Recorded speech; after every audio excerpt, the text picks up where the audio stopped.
생활 속의 기도라는 이제 주제로 우리가 공부를 시작하는데, 먼저 오늘은 기도라는 명칭에 대해서 한번 생각을 해봅시다. 그 기도라는 의미에 대해서, 그 명칭에 대해서 한번 짚어보는 시간을 가져볼게요. 기도할 때 기자가 바랄 기자예요. 바라다. 도자는 무슨 도자일까요? 도를 아십니까? 네? 얼굴이 맑으세요. 도에 관심 있으세요? 예? 자, 빌도자예요. 빌도. 빌다. 기자도 무슨 기자? 빌기. 예, 맞아요. 바랄기, 빌기. 도자도 바랄도, 빌도자예요. 바라다, 빌다라는 뜻이에요. 빌다. 그래서 빌다. 그러니까 어떤 분이 이런 얘기를 하세요. 불교에는 기도라는 단어가 없다. 바라고 비는 것은 어떤 초월적인 존재한테 막 바라고 비는 것이지, 불교는 마음을 깨치는 종교이기 때문에 기도, 빌다라는 단어가 없다. 기도라는 단어가 없다라고 얘기하시더라고요. 라고 저도 알고 있었는데 찾아보니까 있어요, 없어요? 있어요. 예, 그러니까 뭐든지 정확히 찾아봐야 돼요. 그래서 요새는 그 우리 8만대장경이 다 인터넷에 디지털화되어 있어요. 그래서 딱 검색만 누르면 쫙 이제 어느 경에 이런 단어가 나온다는 걸 쫙 찾아볼 수가 있어요. 그래서 많지는 않지만 기도라는 단어를 딱 8만대장에서 찾아보니까 많지는 않지만 기도라는 단어가 있다 없다? 있어요. 한문으로 된 대장경에 기도라는 단어가 있어요. 여러 개가 있어요. 그 중에 밀교경전에 가지기도라는 표현이 나와요. 따라해보세요. 기도. 가지기도.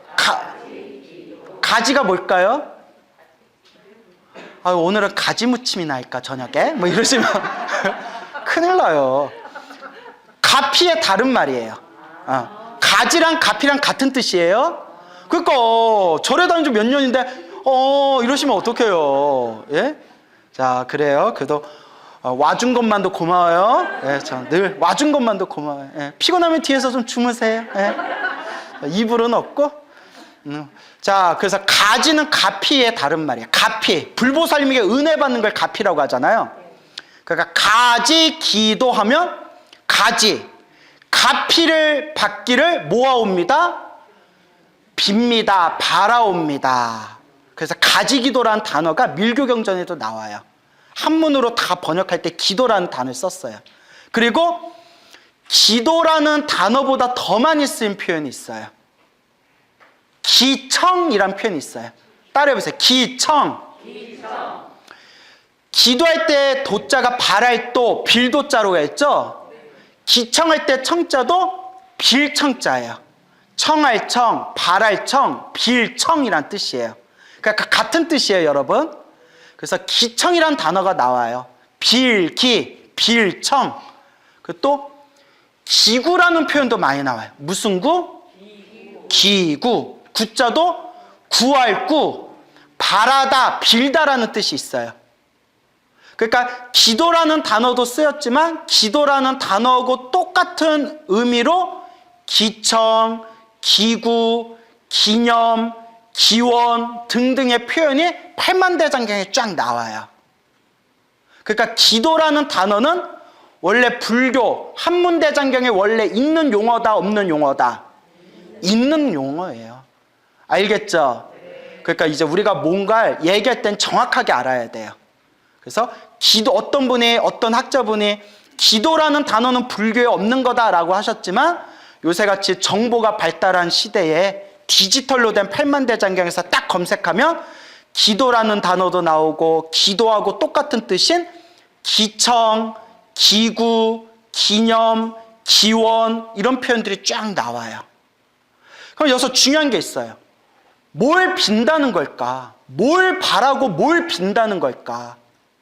누군가의 말대로 불교는 깨달으면 종교인데 깨달으면 그뿐인데 우리가 본래 부처라는데 뭘 빈다는 거냐? 뭘 바란다는 거냐?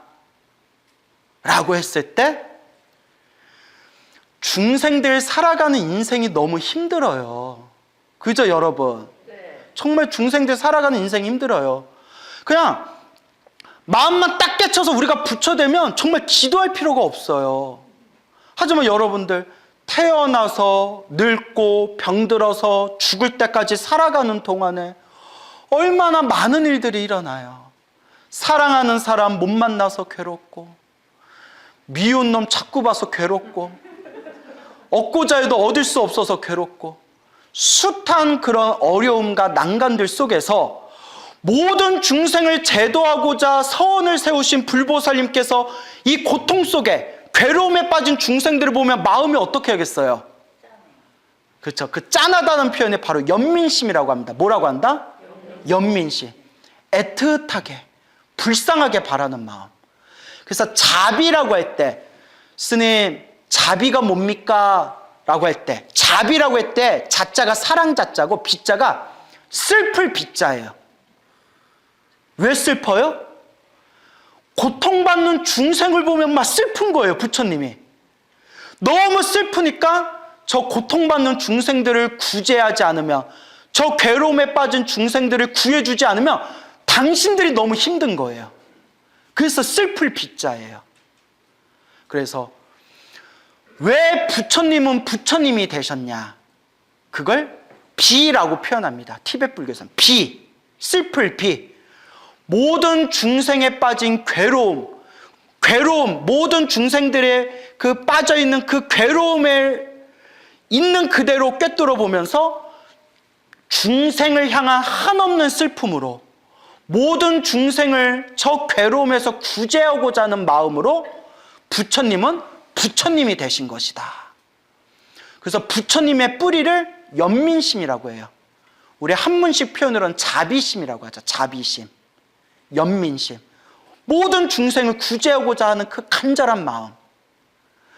그렇기 때문에 모든 중생을 구제하고자 하는 그 간절한 마음을 가지신 불보살님이 지금 이 윤회 세상에서 힘들어하고 괴로워하고 고통스러운 그런 모습으로 살아가고 있는 그 중생을 우리 불보살님이 어찌 그냥 두고 볼 수가 있겠느냐 라고 하면서 불교적인 기도의 내용들이 펼쳐지게 되는 거예요. 제가 항상 우리가 불교 공부할 때는 반드시 무엇에 근거를 둬야 된다고 했죠? 부처님의 말씀, 경전에 근거를 둬야 된다고 했죠. 관세음보살 보문품에 뭐라고 나와요? 괴로움에 빠진 중생들이 일심으로 누구를 부르며? 관세음보살을 부르며, 관세음보살이 반드시 그 중생을 그 고통에서 구제해 주시느니라, 해탈시켜 주시느니라. 그러면서 수없는 모습으로 세상에 나타서 중생을 제도하는 그 거룩한 모습들이 관세음보살 보문품에 쫙 펼쳐지잖아요. 그게 기도예요. 관세음보살님, 관세음보살님, 관세음보살님, 너무 괴롭습니다. 관세음보살님, 바랄기, 바랄도, 이 괴로움에서 구해주기를 바라는 마음. 빌기, 빌도, 누구에게 비는 거예요? 관세음보살님, 불보살님에게 비는 거예요. 관세음보살 보문품에 분명히 나오잖아요. 괴로우면 관세음보살을 불러라. 이건 제 얘기가 아니에요. 누구 얘기예요? 부처님 말씀이에요. 고통에 빠진 중생들이요, 괴로우면 관세음보살을 불러라. 보문품에 나오잖아요. 저는 제 얘기 거의 안 해요. 제 얘기는 농담 따먹기밖에 없어요. 눈치챘겠지만. 그리고 지장경에 나오잖아요. 지장경 읽어보셨죠? 지장경에, 우리가 지장경 하면 다들 무슨 영가천도할 때나 쓰이는 경으로 알고 있지만 그건 정말 지장경에 대해서 무식한 분들이 그런 얘기하는 거예요. 지장경을 내 편견 없이 있는 그대로 바라보면 갈 곳 없어 헤매이고 있거나 악도에 떨어진 영가들을 천도하는 내용도 나오지만, 지장경에 보면 분명히 현세이, 지금 이 순간 살아가고 있는 중생의 소원을 성취하거나 괴로움에서 지장보살님이 그 중생을 구해주신다는 내용이 나오잖아요. 그죠? 분명히 지장경에 나오잖아요. 그대가 바라는 바가 있으면 하루에 이 지장경을 독송하고 하루에 몇 번 이상씩 1000번씩 지장보살을 불러라. 지장보살님이 반드시 그대들을 보호해 주리라 라는 게 지장경에 항상 나오잖아요. 내 얘기가 아니에요.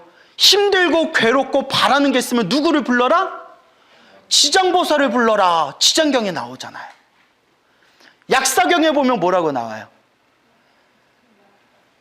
힘들고 괴롭고 병고에 빠진 중생들이 지극한 마음으로 약사경을 독송하고 약사열의 부처님의 명호를 부르고 약사 부처님이 우리 중생들에게 가르쳐 주신 이 약사진언을 외우며 반드시 괴로움에서 벗어나게 되리라. 약사경에 나오잖아요. 수많은 대승경전에 한결같이 우리 부처님이 뭐라고 하셨냐? 기도하지 마라. 기도할 필요 없다. 마음을 깨치면 부처가 되는데 뭐하러 기도했냐라고 말씀하지 않으셨어요. 뭐라고 얘기하셨다? 중생들 눈높이에 딱 맞춰서 지금 당장 괴롭고 힘들고 덜덜 떨고 있는 중생한테 괜찮아. 네가 부처인데 뭐가 두려워. 괜찮아. 배고파? 왜 배고파? 네가 부처인데 왜 배고파? 이러면 그 사람이 중생이 알아듣겠어요? 못 알아듣겠어요? 못 알아듣죠. 당장 춥고 힘들고 괴로움 빠진 중생한테 빌어라. 불러라. 부처님을 부르고 보살님을 불러라. 반드시 그대를 고통에서 구해 주리라 라고 대승경전에서 한결같이 말씀하셨습니다. 기도는 불교의 아주 훌륭한 수행법이에요. 우리 지금 이 순간 괴로움에 빠져서 힘들고 괴롭고 답답한 이 고통에 빠진 중생에게 그 한 명의 중생에게라도 따스한 자비의 손길을 내밀어 그 괴로운 중생을 어루만져주고자 했던 불보살님의 위대한 자비의 에너지, 그게 바로 기도라는 거예요. 기도는 아주 훌륭한 수행법입니다. 아시겠죠? 예, 제 얘기가 아니라 부처님이 분명히 말씀하셨습니다. 힘들고 괴로우면 불보살을 불러라. 그리고 또 많은 분들이 이런 얘기를 하세요. 참선만 하면 되고 명상만 하면 되지 기도는 수준이 떨어지는 거다. 물론 저도 참선이 우리 부처님 가르침 중에 최상의 가르침이라는 걸 100% 인정을 해요. 저도 참선 수행을 나름대로 했던 사람이고, 하지만 한 가지 놓쳐서는 안 돼요. 참선하고 명상하시는 분들도 기도 수행을 할까요, 안 할까요? 언젠가부터 참선하고 명상한다는 사람들은 기도라는 이 부처님의 가르침을 우습게 여기기 시작하고, 마치 참선하는 사람들은 기도를 안 한다라는 착각에 빠진 분들도 있어요. 실제로 그런 분들을 봤어요. 하지만 뭐든지 근거가 있어야 된다고 했죠. 역대 참선이나 명상을 수행하셨던 역대 선지식들의 그런 어떤 수행의 모습들을 살펴보면 참선을 하시던 선승들도 기도를 했다라는 기록이 많이 나와요. 자, 부처님 너무나 많지만 부처님 때로 한번 거슬러 볼까요? 요새 불교 명상이나 이런 게 요새 많이 유행하잖아요. 부처님 당시에 비구 스님들, 여러 명의 비구 스님들이 부처님께 수행 주제를 받고, 지금으로 치면 뭐 화두 같은 걸 받은 거죠. 수행 주제를 받고 이 수십 명의 비구 스님들이 깊은 숲속에 들어가서 이렇게 수행을 하셨대요. 수행을 하셨는데 그 숲에 원래 살고 있었던 숲의 신들이 있었대요. 경전에서 목신이라고 나와요. 무슨 신? 예, 나무에 붙어 사는 신들, 목신, 숲의 신들이, 아니 스님들이 공부하겠다고 자기네들 숲에 들어와서 안 나가는 거예요. 그러니까 여러분들 개인 사유지에 모르는 사람들이 우르르 와서 몇 날 며칠 동안 텐트 쳐놓고 안 나가면 기분이 어떡하겠어요? 짜증날 거 아니에요. 그래서 목신들이 마음으로 앙심을 품어요. 야, 우리가 저 스님들을 괴롭혀가지고 빨리 내쫓아 버리자. 그래서 목신들이 밤마다 막 귀신의 모습으로 나타나거나 괴물의 모습으로 나타나거나 밤마다 막 히히히히히 막 이렇게 경전에 나와요. 히히히히 막 이렇게 막 귀신 목소리를 내가지고 스님들을 공포에 덜덜 떨게 만들어서 스님들을 다 내쫓아 버려요. 수십 명의 스님들이 부처님이 계신 사원으로 돌아옵니다. 세존이시여, 저희들이 왔습니다. 부처님은 이 모든 걸 다 꿰뚫어 보셨지만 일부러 물어보세요. 다 아시면서 일부러 물어보세요. 그대들이여, 안거가 끝나지도 않았는데 어찌하여 이렇게 빨리 돌아왔느냐. 그 부처님께 그 숲에서 있었던 일들을 그대로 부처님께 자초지종을 설명해요. 그때 부처님께서 열애가 내가 그대들에게 가르침을 암송하겠다. 이 가르침을 잘 기억하고 숲에 가서 매일 외우거라 하고 부처님이 경 하나, 짧은 경전 하나를 이렇게 그 비구스님들에게 가르쳐줘요. 그래서 비구스님들이 그 경전을 딱 외우고 숲에 다시 돌아오는데 목신들이 깜짝 놀란 거예요. 머리가 빡빡이라 그런가, 쟤네들 도끼 있다. 이거 질기네. 야, 우리가 이대로 우리가 너 본때를 더 보여줘야겠는걸 막 이러고 있는데 이 스님들이 다 분위기가 달라요. 숲에 딱 앉자마자 부처님께서 가르쳐 주신 경전을 암송합니다. 그 경전이 바로 그 유명한 자비경. 인터넷에 자비경이라고 치면 쫙 나와요. 한마디로 모든 존재들이여 행복하여라. 동쪽에 있는 중생, 남쪽에 있는 중생, 서쪽에 있는 중생, 북쪽에 있는 중생, 위에 있는 중생, 아래에 있는 중생 할 것 없이 모든 존재들이여 다 행복하거라 라고 자비의 마음을 일으키면서 모든 중생이 행복하기를 축원해 주는 내용이에요.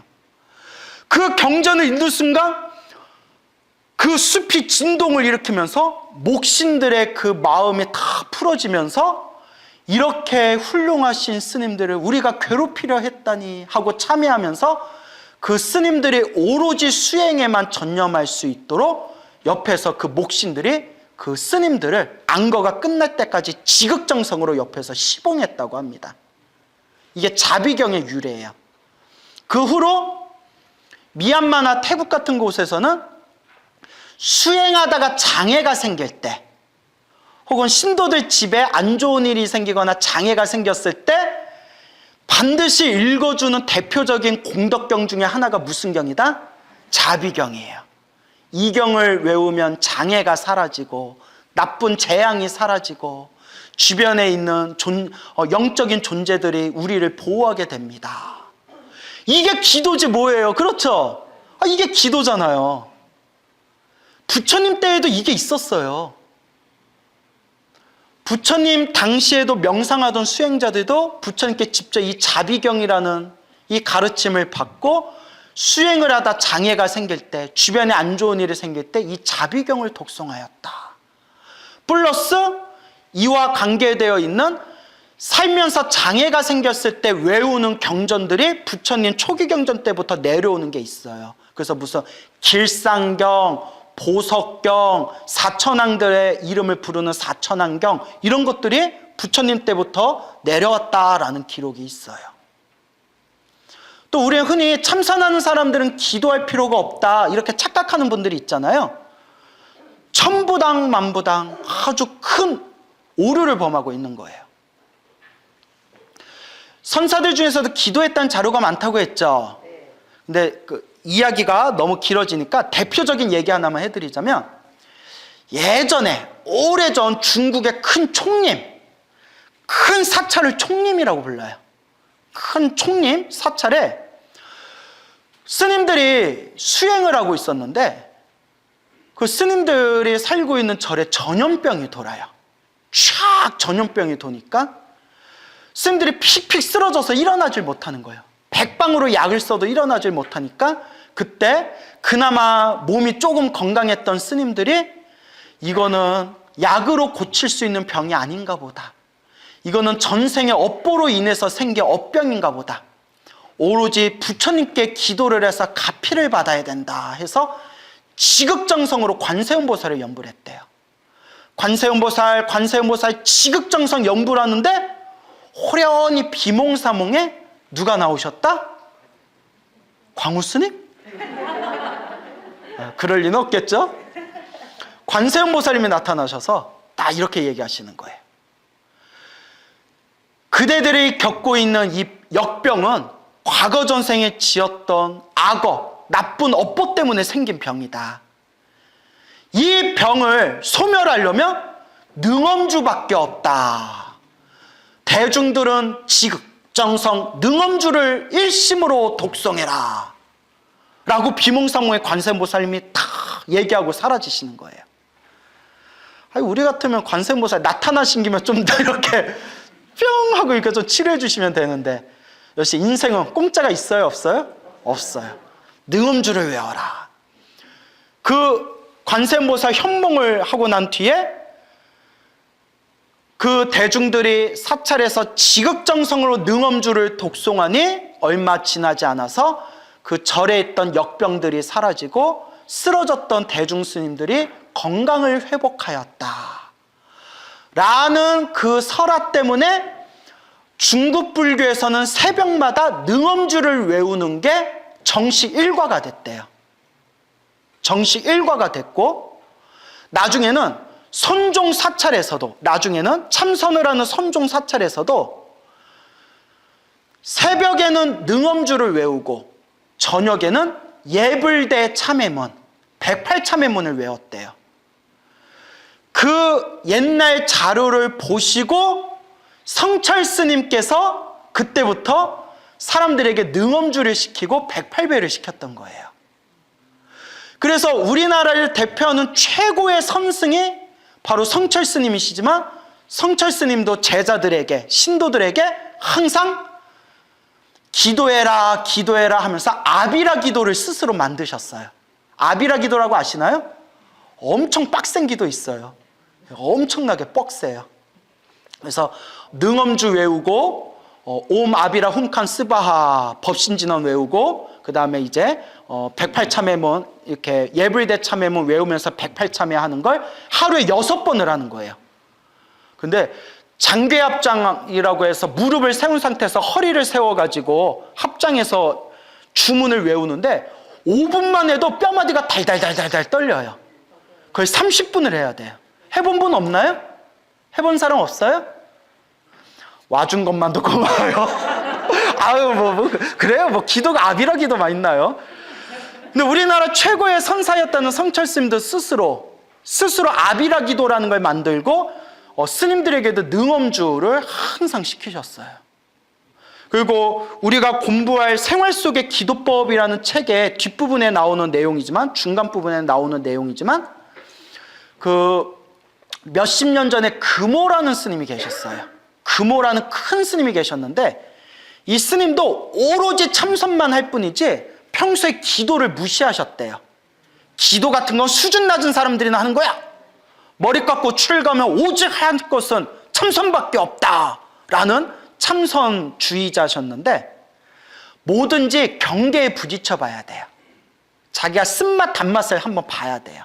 이 책에 나오는 내용인데 짤막하게 얘기하면, 금오 스님이 만주에 건너가시다가 산적 마적대로 오인을 박아가지고 감옥에 갇혔는데, 누명이 벗겨지겠지 몇 날 며칠을 기다려도 감옥에서 꺼내줄 생각을 안 하더래요.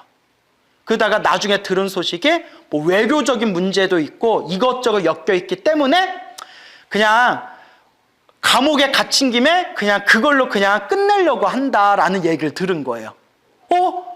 나 감옥에서 나와야 되는데 이러다 감옥에서 평생 썩는 거 아니야? 오로지 참선만 하면 된다라고 했던 금오스님이 당신 마음이 급하고 머리에 불이 떨어지니까 딱 앉고 벽을 보고 뭘 했을까요? 관세음보살을 외웠대요. 관세음보살, 관세음보살, 관세음보살, 관세음보살, 관세음보살, 관세음보살. 여러분, 제가 늘 주장하는 거지만 기도는요, 등 따스고 배부를 땐 기도가 잘 안 돼요. 갑자기 분위기가 술렁거려요? 동감하시죠? 제가 경험했어요. 정말 내가 힘들고 답답한 일이 있을 때 딱 집중되는 맛이 있어요. 그리고 부처님 이것만 잘 해결되면 제가 더 열심히 기도하겠습니다 해놓고 다시 배부르고 등 떠쓰게 되면 어떻게 돼요? 아이, 부처님은 내 마음 아실 거야. 중생들 마음 비슷하죠? 그거 평소에 참선을 열심히 하던 스님이니까 집중력이 얼마나 뛰어나겠어요. 금호 스님께서 벽 보고 오로지 그냥 자나깨나 관세음보살 관세음보살 관세음보살 관세음보살 관세음보살 관세음보살 오로지 관세음보살을 딱 부르는 순간 3일 밤낮이 지난 뒤에 웬 모르는 처음 보는 사람이 지나가다가 창문에 있는 그 쇠창살을 쑥 뽑아주고 가더래요. 이게 말이야 당나귀야? 모르는 사람이 이렇게 지나가다가 쇠창살을 쑥 뽑아주고 그걸 휙 가더래요. 그리고 그 구멍을 통해서 나와가지고 이제 무사히 도망가게 되었다. 그러면서 금호 스님께서 평소에 이 이야기를 제자분들에게 얘기하면서 참선하는 수자도, 참선하는 스님들을 수자라고 불러요. 참선하는 수자도 그래도 가끔씩 뭐 하는 게 좋더라? 기도하는 것이 좋다. 참선하신 분들도 기도를 많이 하신 분들이 많습니다. 결국 기도라는 것은 개인적인 욕심에서 시작해요. 많은 불자분들, 특히 어머님 되는 많은 불자님들이 처음 절에 딱 발을 딛거나 기도를 열심히 시작하게 된 첫 계기가 통계적으로 가장 많은 게 언제냐? 대학 수능 때. 자식들한테 뭐라도 도움이 될까 싶어서 수능 때 절에 다니기 시작했다. 수능 때, 자식 수능 때 정말 본격적으로 기도를 시작했다라는 불자분들이 의외로 많아요. 그죠? 그래서 오죽하면 어느 어른 스님이 우스개로 우리나라는 수능이 사라지면 한국 사찰 반토막 날 거야. 이런 얘기까지 우스개로 하실 정도로. 그렇게 기도를 우리가 해 나아갈 때 처음 계기는 개인적인 욕망 때문에 기도하는 거예요. 수능 얘기를 했지만 우리 자식 제발 대학 합격하게 해주세요. 우리 자식 원하는 대학 꼭 들어가게 해주세요. 거기서부터 시작하잖아요. 그리고 제가 사찰에 가서 우리가 사시 때마다 사시축원 올리잖아요. 안고 시방 3세 한 뒤에 뭐 어디 뭐 서울특별시 어디 뭐 마포구 뭐 저기 대한불교진흥원 뭐 3층 대법당 아무개 각각등 보채 이렇게 축원해 주잖아요. 축원 내용 보면 다 건강하게 해주세요. 사업 잘 되게 해주세요. 좋은 배필 만나게 해주세요. 다 그 내용이에요. 축원문 보면 다 그 내용이에요. 자기 개인적으로 잘 되게 해주세요. 처음엔 다 자기 욕망으로 시작해요. 그래서 어떤 분은 예전에 이런 걸 굉장히 신랄하게 꾸짖는 그런 학자분들도 있었어요. 이런 자기 잘되게 해주세요라는 기복신앙이 불교를 망친다. 그래서 기복불교가 없어져야 불교가 살아난다 라고 주장하는 분들도 있었어요. 저도 20대 때는 그 말이 맞다고 생각했어요. 그 말이 맞다. 기복불교 싹 없어져야 된다. 그런 이기적인 마음으로 무슨 절에 다니고 부처님 공부를 한단 말인가 라고 생각했는데 이제는 아니에요. 제가 산전수전 쓴맛 단맛 보니까 와준 것만도 고마워요. 와준 것만도 고마워요. 자, 티베트에 유명한 큰 스님이 계세요. 티베트에 유명한 큰 스님이 계신데 누가 이런 질문을 던졌어요. 스님, 기복불교에 대해서 어떻게 생각하십니까? 전 당연히 평생 팔만대장경을 연구하시고 깊이 그 수행을 닦으신 분이기 때문에 기복불교에 대해서 안 좋게 얘기할 줄 알았어요. 근데 놀랍게도 기복불교는 아주 좋은 겁니다 라고 하더라고요. 아니 왜요? 부처님은 중생들 수준에 맞춰서 법을 설했습니다. 높은 수준의 수행자도 있을 것이고 중간 수준의 불자도 있을 것이고 아주 낮은 수준의 사람들도 있을 겁니다. 그 한 사람 한 사람 눈높이에 맞춰서 법을 설하셨고 가장 첫 번째 기초 단계가 바로 기복신앙입니다. 우리 불교는 복과 지혜를 함께 닦으라고 했습니다. 우리 불교는 지혜의 종교고 깨달음의 종교지만 지혜를 닦고 깨달음을 얻으려면 먼저 복이 있어야 됩니다 라는 말씀을 하더라고요. 맞죠? 좋은 스승을 만나는 복, 좋은 도반을 만나는 복, 좋은 도량에서 공부할 수 있는 복, 건강복, 시간복, 수행만 집중할 수 있는 최소한의 의식주가 될 수 있는 복. 복이 있어야 수행도 할 수 있고 지혜도 닦을 수 있고 깨달음도 성취할 수가 있습니다. 내 복을 쌓는 그 첫걸음이 기복신앙입니다. 비록 내 가족, 나의 욕망을 위해서 절에 다니면서 공약물을 올리지만 어쨌거나 보시를 하는 것 자체가 내 복을 쌓는 겁니다. 그리고 사람들 수준은 저마다 차이가 있기 때문에 기복신앙일지언정 절에 와서 부처님께 절이라도 한번 하고 부처님을 향해서 기도라도 한번 더 하면 그게 부처님과 인연이 되어가지고 결국 언젠가는 기복신앙으로 절에 왔다 하더라도 언젠가는 그 인연이 결국은 성불할 수 있는 큰 깨달음의 인연으로 이어지게 될 겁니다. 그러니 절에 와서 부처님께 공양을 올리고 절을 올리고 기도 한 번이라도 더 하는 불자들을 우리가 칭찬할지언정 기복신앙이라고 무시해서는 안 됩니다. 내가 이걸 듣고 깜짝 놀랐어요. 이야, 공부하신 큰 스님들은 다르구나. 이런 관점에서 생각할 수가 있구나. 그래서 제가 입버릇처럼 하는 얘기가 모한 것만도 고맙습니다. 와준 것만도 고맙습니다. 부처님 도량에 와서 부처님 가르침 한 번이라도 들은 공덕으로 여러분들은 깨달음을 얻을 수 있는 인연을 심게 되었습니다 라고 말씀드리는 거예요. 동감이 되십니까? 안 돼요 하면 우리 관계 어떻게 돼요? 어색해지는 거죠. 그래서 기복신앙이라 하더라도 기도하는 건 좋은 거예요. 그래서 저는 여기서 내 수준을 조금씩 높여서 요새 많이 불자분들에게 드리는 이야기가 내 개인적인 소원을 위해서 기도하되 우리 아이 잘 되게 해주세요. 우리 남편 잘 되게 해주세요. 우리 가족 건강하게 잘 되게 해주세요. 기도를 하되 기도의 마지막은 반드시 무엇으로 끝내라? 그렇죠. 사홍서원으로 끝내라 라고 말씀을 드리는 거예요. 중생을 다 건지오리다. 번뇌를 다 끊어오리다. 법문을 다 배우오리다. 불도를 반드시 이루오리다.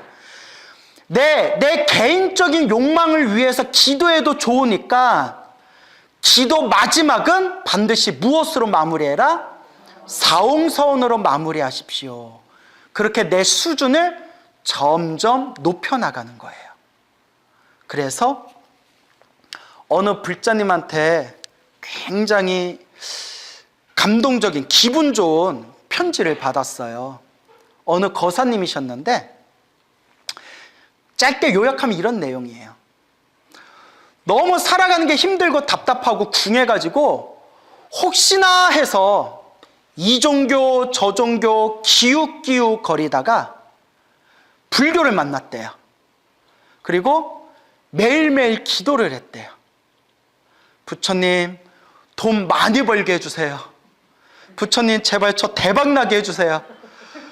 그래서 부처님 저 돈 많이 벌게 해주세요. 사업 잘 되게 해주세요. 대박나게 해주세요 라고만 비니까 마음에 좀 찔리더래요. 그래서 뭐라고 하나 더 붙였냐면 부처님 저 돈 많이 벌게 해주시고 대박나게 해주세요. 저 잘 되면 갚을게요.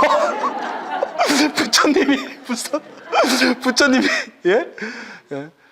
저 잘 되면 갚을게요. 아우, 돈 좀 많이 벌게 해주세요. 그런 마음으로 절에 몇 년 다니면서, 그러면서 기도하고 절에 다니다 보니까 부처님 가르침이 뭘까? 불교가 뭘까? 라는 생각이 들더래요. 그래서 자꾸 법문도 듣고 강의도 듣고 경전도 보고 몇 년 부처님의 가르침을 한 단계 한 단계 공부하면서, 그래도 이분이 좀 난 사람이에요. 자, 결론이 그분이 지금 어떻게 기도하느냐. 저 잘 되게 해주세요. 저 돈 많이 벌게 해주세요. 라는 기도는 일체 안 하고 오직 하나. 모든 중생이 행복하게 해주세요. 모든 중생이 행복하게 해주세요. 오직 그것만 기도한대요.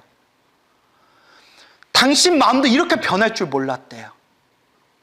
근데 그분 말씀이, 광우스님이 그러지 않았습니까? 스님 법문에 보니까 그런 내용 나오지 않습니까? 나도 중생이고 내 가족도 중생이고 모든 존재가 중생이기 때문에 모든 중생 행복하게 해주세요 라는 거에 누가 들어간다? 나도 들어가고 내 가족들도 들어간다. 그 얘기를 듣고 제가 그렇게 마음에 잔잔한 울림이 오더라고요. 불과 몇 년 전만 하더라도 대박 나게 해주세요. 돈 많이 벌게 해주세요. 빌기만 하니까 찝찝해서, 그래요 부처님, 돈 많이 벌면 내가 좀 갚을게요 부처님. 먹었으면 토해내야죠. 믿고 한 번만 밀어주소. 막 이런 했던 분이 부처님의 가르침을 공부하면서 저 잘 되게 해주세요. 저 돈 많이 벌게 해주세요. 라는 개인적인 욕망의 수준에서 벗어나서, 부처님, 제가 바라는 건 하나밖에 없습니다. 모든 중생이 행복하게 해주세요. 그리고 그 거사님의 마지막 말씀이, 스님, 희한합니다. 희한합니다. 아, 왜요? 나 잘 되게 해주세요 했을 때는 느끼지 못했는데, 모든 중생이 행복하게 해주세요 기도하니까 일이 더 잘 풀립니다. 마음이 더 편안합니다. 스님, 이게 진짜 가피인 것 같습니다. 제가 그냥 졸업하라고 했어요. 내가 더 이상 내가 해줄 말이 없다. 졸업하십시오. 기도는 개인적인 욕망에서 시작해요. 비는 거예요. 빌기, 빌도. 일단 비는 거예요. 빌고 빌고 빌다 보니까 비워져요. 멋있지 않아요? 네. 네. 내가 만든 말이에요. 나 이거 얘기하면서 우와 이럴 줄 알았는데 다들 아무 반응이 없어서 빌고 빌고 빌었더니 뭐해지더라? 비워지더라. 그게 공이에요. 공 안에 모든 게 꽉 차 있대요. 그게 바로 공입니다. 기도는 훌륭한 수행법입니다. 여러분의 개인적인 소원과 욕망을 위해서 얼마든지 기도하십시오. 거기서부터 시작하는 거예요. 그렇게 빌고 빌고 빌다 보면 여러분도 언젠가는 자연스럽게, 부처님, 모든 중생이 괴로움에서 벗어나 모든 중생이 행복하게 해주십시오 라는 그런 진실한 마음으로 기도할 수 있는 그런 진정한 기도의 수행자가 될 겁니다. 생활 속의 기도라는 주제로 이제 우리가 본격적인 강의를 시작하도록 하겠습니다. 저번 시간에 기도의 의미란 무엇인가 우리가 간단하게 살펴봤어요. 기억나세요? 안 나세요? 한 명도 대답이 없구나. 야, 자, 그래서 기억나는 걸로 할게요. 예, 어째 불안한데요? 이럴 때마다 제가 하는 소리가 있어요. 입버릇처럼. 와준 것만도 고마워요. 예, 그래요. 자, 그래서 우리가 교재를 효림출판사 생활 속의 기도법이라는 책이에요. 그렇죠? 예, 효림출판사 생활 속의 기도법. 그래서 일타스님께서 이제 지으신 책인데 저번 시간에 얼핏 잠깐 설명을 드렸지만 이 책이 나름 이 불교계에서는 스테디셀러예요. 그래서 이게 아마 1996년도에 나왔나? 그럴 거예요. 그죠?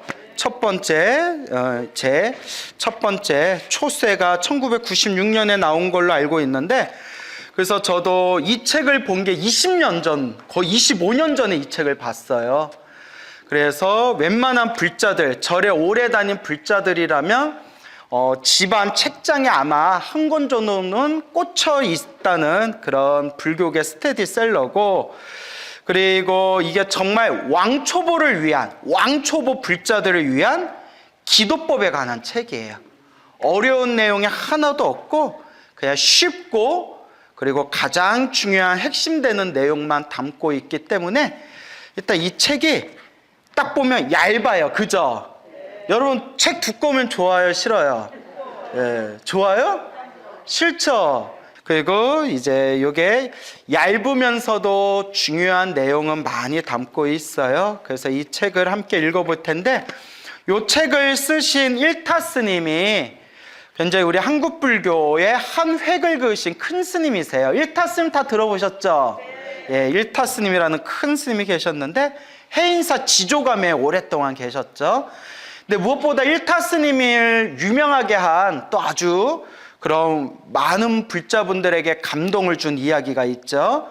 일타스님 외 증조 할머니, 일타스님의 외 증조 할머니께서 법명이 평등월 보살님이세요. 평등월이라는 보살님이신데 말년에 오로지 나무 아미타불을 연부를 하셨대요.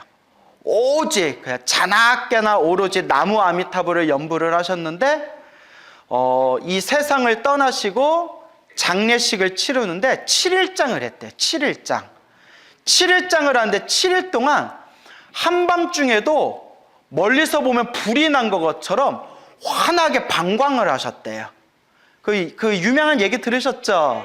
예, 그래서 이 방광을 하신 일타스님의 외 증조 할머니의 그런 어떤 수승한 인연으로 인해서 일타스님의 외가와 친가를 합쳐서 41분이 출가를 했대요. 41분. 그래서 아주 그 유명한 일화가 되겠죠. 그래서 그런 DNA, 유전자가 있어서 그런지 몰라도 일타스님께서도 경에도 밝으시고 계율에도 아주 해박하시고 참선 수행도 열심히 하셨지만 이 일타스님의 일대기를 보면 한 번 한 번씩 그 삶의 고비가 있을 때마다 기도 수행으로 크나큰 체험과 가피를 경험하신 분입니다.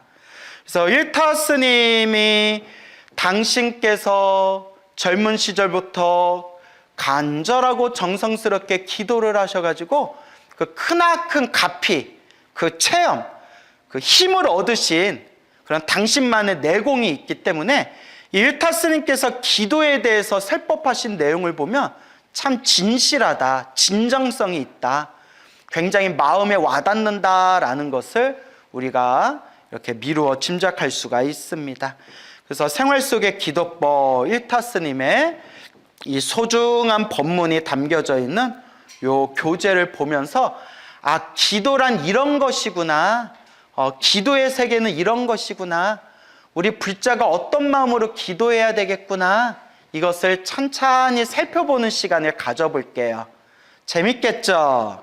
예, 그래요. 자, 그러면 우리 첫 번째 서문 한번 볼까요? 서문 5페이지 서문. 책을 안 가져오신 분은 광우스님의 낭낭한 목소리를 들으면서 마음에 이렇게 새겨 넣으시면 되겠습니다. 예, 책 없으셔도 돼요. 한번 잘 들어보세요. 서문. 효림 출판사와 나와 내 주변 그리고 새길 만한 역대의 기도 성취 영험단들을 모아 엮은 기도책을 발견하자. 일타스님의 기도라는 책이 따로 있어요. 그는 그냥 기도 영험단, 기도 체험담에 대해서 쓰신 기도라는 책이 있어요. 그 기도라는 책을 발견하자 그 책을 읽은 수많은 불자들이 무엇을 하고 싶다며? 기도를 하고 싶다며 기도하는 방법을 이 산승에게 또 출판사로 빗발치듯 물어왔다라고 돼 있죠. 저도 그 불교 TV를 통해서 수많은 분들에게 강의를 하고 법문을 하고 특히 기도 그리고 복을 짓고 선업을 짓고 공덕을 닦고 이 인과 업보의 가르침에 대해서 널리 이렇게 강의하고 법문을 하다 보니까 저도 정말 빗발치게 수많은 분들에게 전화도 받고 편지도 받고 메일도 받고 그렇게 질문을 받았습니다. 스님, 어떻게 기도해야 됩니까? 어떤 기도를 해야 더 좋은 겁니까? 라는 질문을 굉장히 많이 받았어요. 그래서 심지어 절에 오래 다녀셨다는 분들조차도 기도의 핵심에 대해서 잘 모르시는 분들이 많더라고요. 절에 오래 다닌 분들조차도 기도를 어떻게 해야 되는지 딱 중심이 안 잡힌 분들을 많이 봤어요. 그래서 제가 언젠가 좀 기도에 대해서 전체적으로 기도에 대해서 좀 개괄적으로 총괄적으로 한번 사람들에게 딱 중심을 잡아줄 수 있는 강의 한번 해야 되겠다라는 생각이 들었어요. 그래서 앞으로 그런 시간이 될 거예요. 여러분들은 기도 어떻게 하는지 알아요? 몰라요? 야, 진짜 어떻게 대답조차 없냐? 자, 계속 읽어볼게요. 이와 같은 반응은 실로 예상 밖의 일이었고 저자로서는 응분의 책임을 느끼지 않을 수 없었다. 그리하여 생활 속의 기도법이라는 제목으로 기도법을 일러주는 책을 세상에 다시 내놓게 된 것이다. 생활 속의 기도법. 이 책은 크게 몇 장으로 구성되어 있다? 4장. 한글은 읽으시네요. 하도 말이 없어서. 제1장 기도 성취의 지름길에서는 기도 성취의 원리와 불보살의 가피에 대해 설명하였고 2장 생활 속의 기도법에서는 평소 일상생활 속에서 쉽게 행할 수 있는 기도의 기본 원리와 방법에 대해 상세히 이야기하였으며 3장 특별 기도 성취법에서는 아주 다급하고 어려운 상황에 처하였거나 특별한 경우에 행하는 기도법에 대해 구체적으로 제시하였다라고 되어 있네요. 그죠?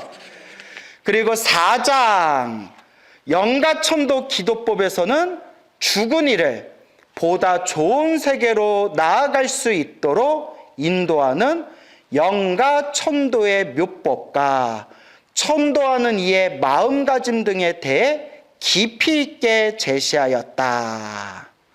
자, 여기까지는 그냥 이 책에 이런 내용이 나오는구나 정도만 여러분들이 인지하시면 돼요. 자, 근데 그 뒤에 나오는 내용이 우리가 좀 마음에 새겼으면 좋겠어요. 기도는 실천이지 이론이 아니다. 기도는 무엇이다? 실천. 그래서 제가 늘 불자님들께 드리는 이야기가 불교는 지식의 종교가 아닙니다 라는 말씀 자주 드리죠. 불교는 무엇의 종교가 아닙니다? 지식의 종교가 아니라 내가 스스로 수행하고 체험하고 맛을 봐야 된다라는 말씀을 굉장히 자주 드립니다. 그렇죠, 여러분? 그래서 내가 스스로 체험하고 맛을 봐야 된다. 그래서 우리 불자들이 신행생활을 할 때 그 첫걸음이 일단 기도예요.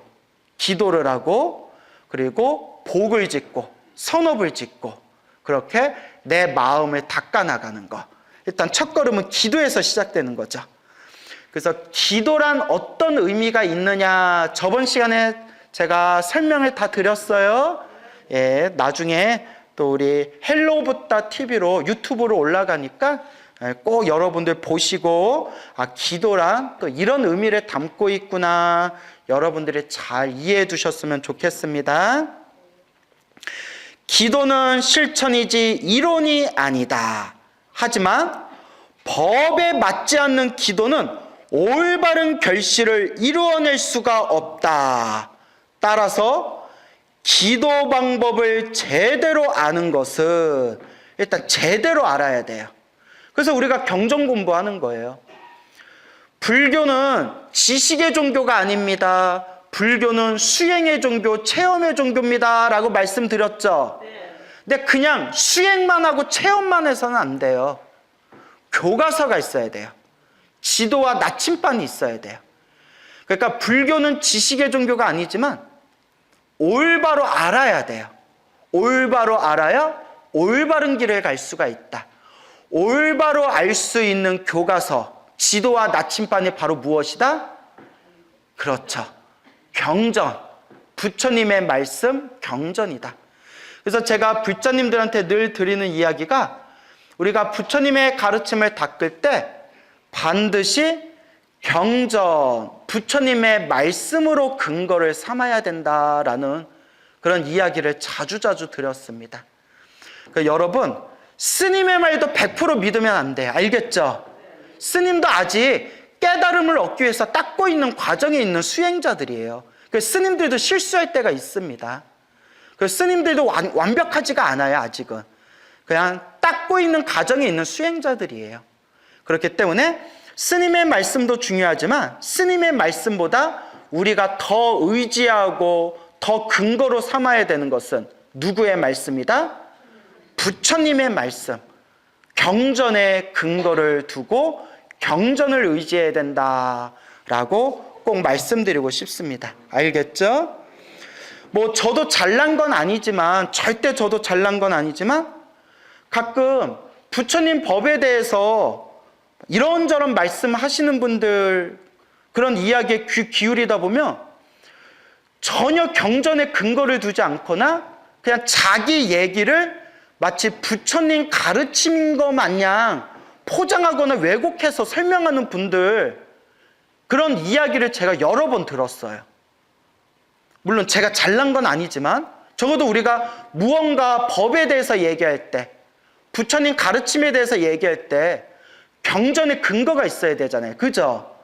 근데 그냥 자기 이야기를 마치 부처님 말씀인 것처럼 이야기하는 분들이 있어요. 그러면 된다, 안 된다?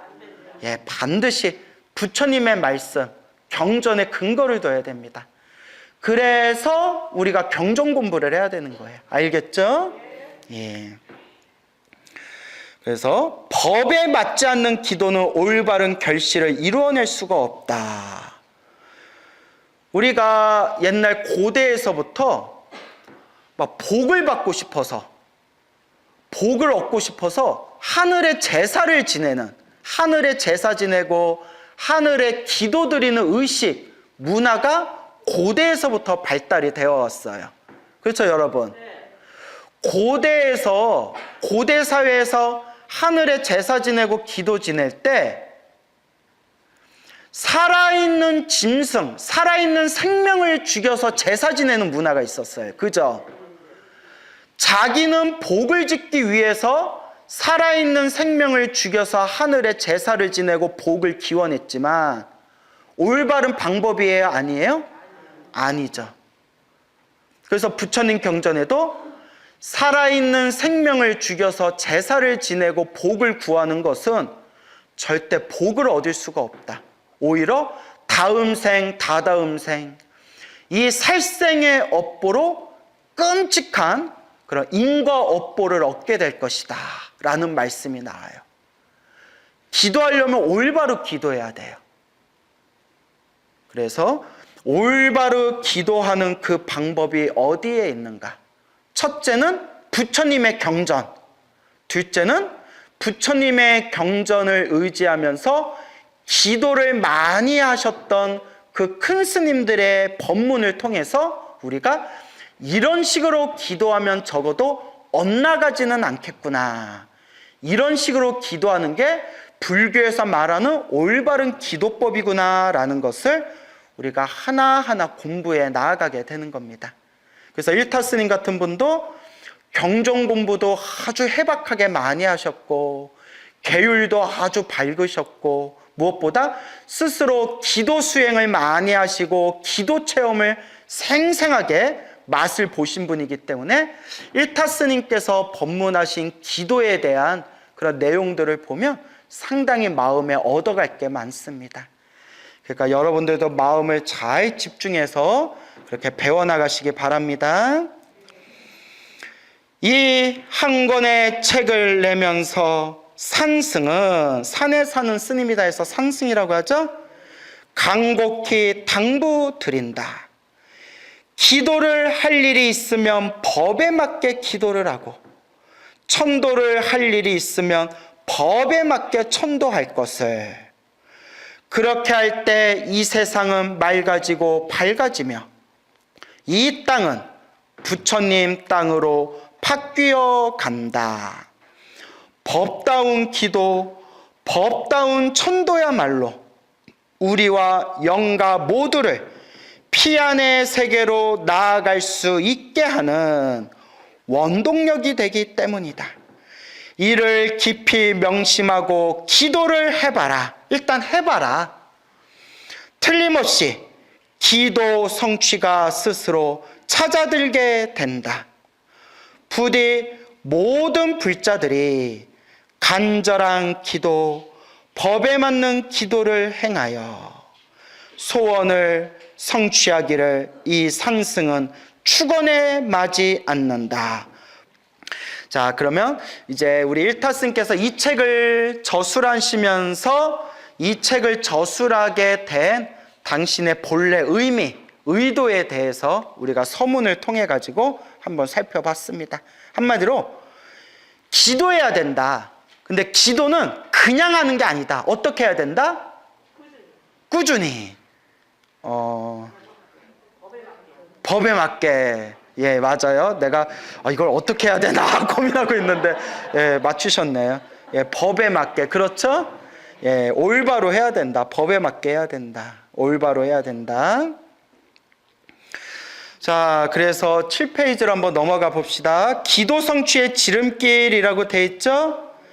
기도인의 자세, 간절한 기도, 요행수를 바라지 말라. 기도하는 사람의 자세는 어떻게 기도해야 된다? 간절하게 기도해야 된다. 무엇을 바라지 말라?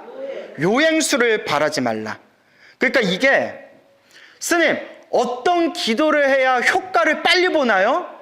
어떤 기도를 해야 효과를 더 크게 보나요? 라는 그 마음 밑바닥에 이미 어떤 마음이 담겨져 있는 거예요? 그렇죠. 요행을 바라는 마음이잖아요. 그래서 공부를 잘하는 학생, 명문대학교에 들어간 학생한테 우리가 인터뷰를 하잖아요.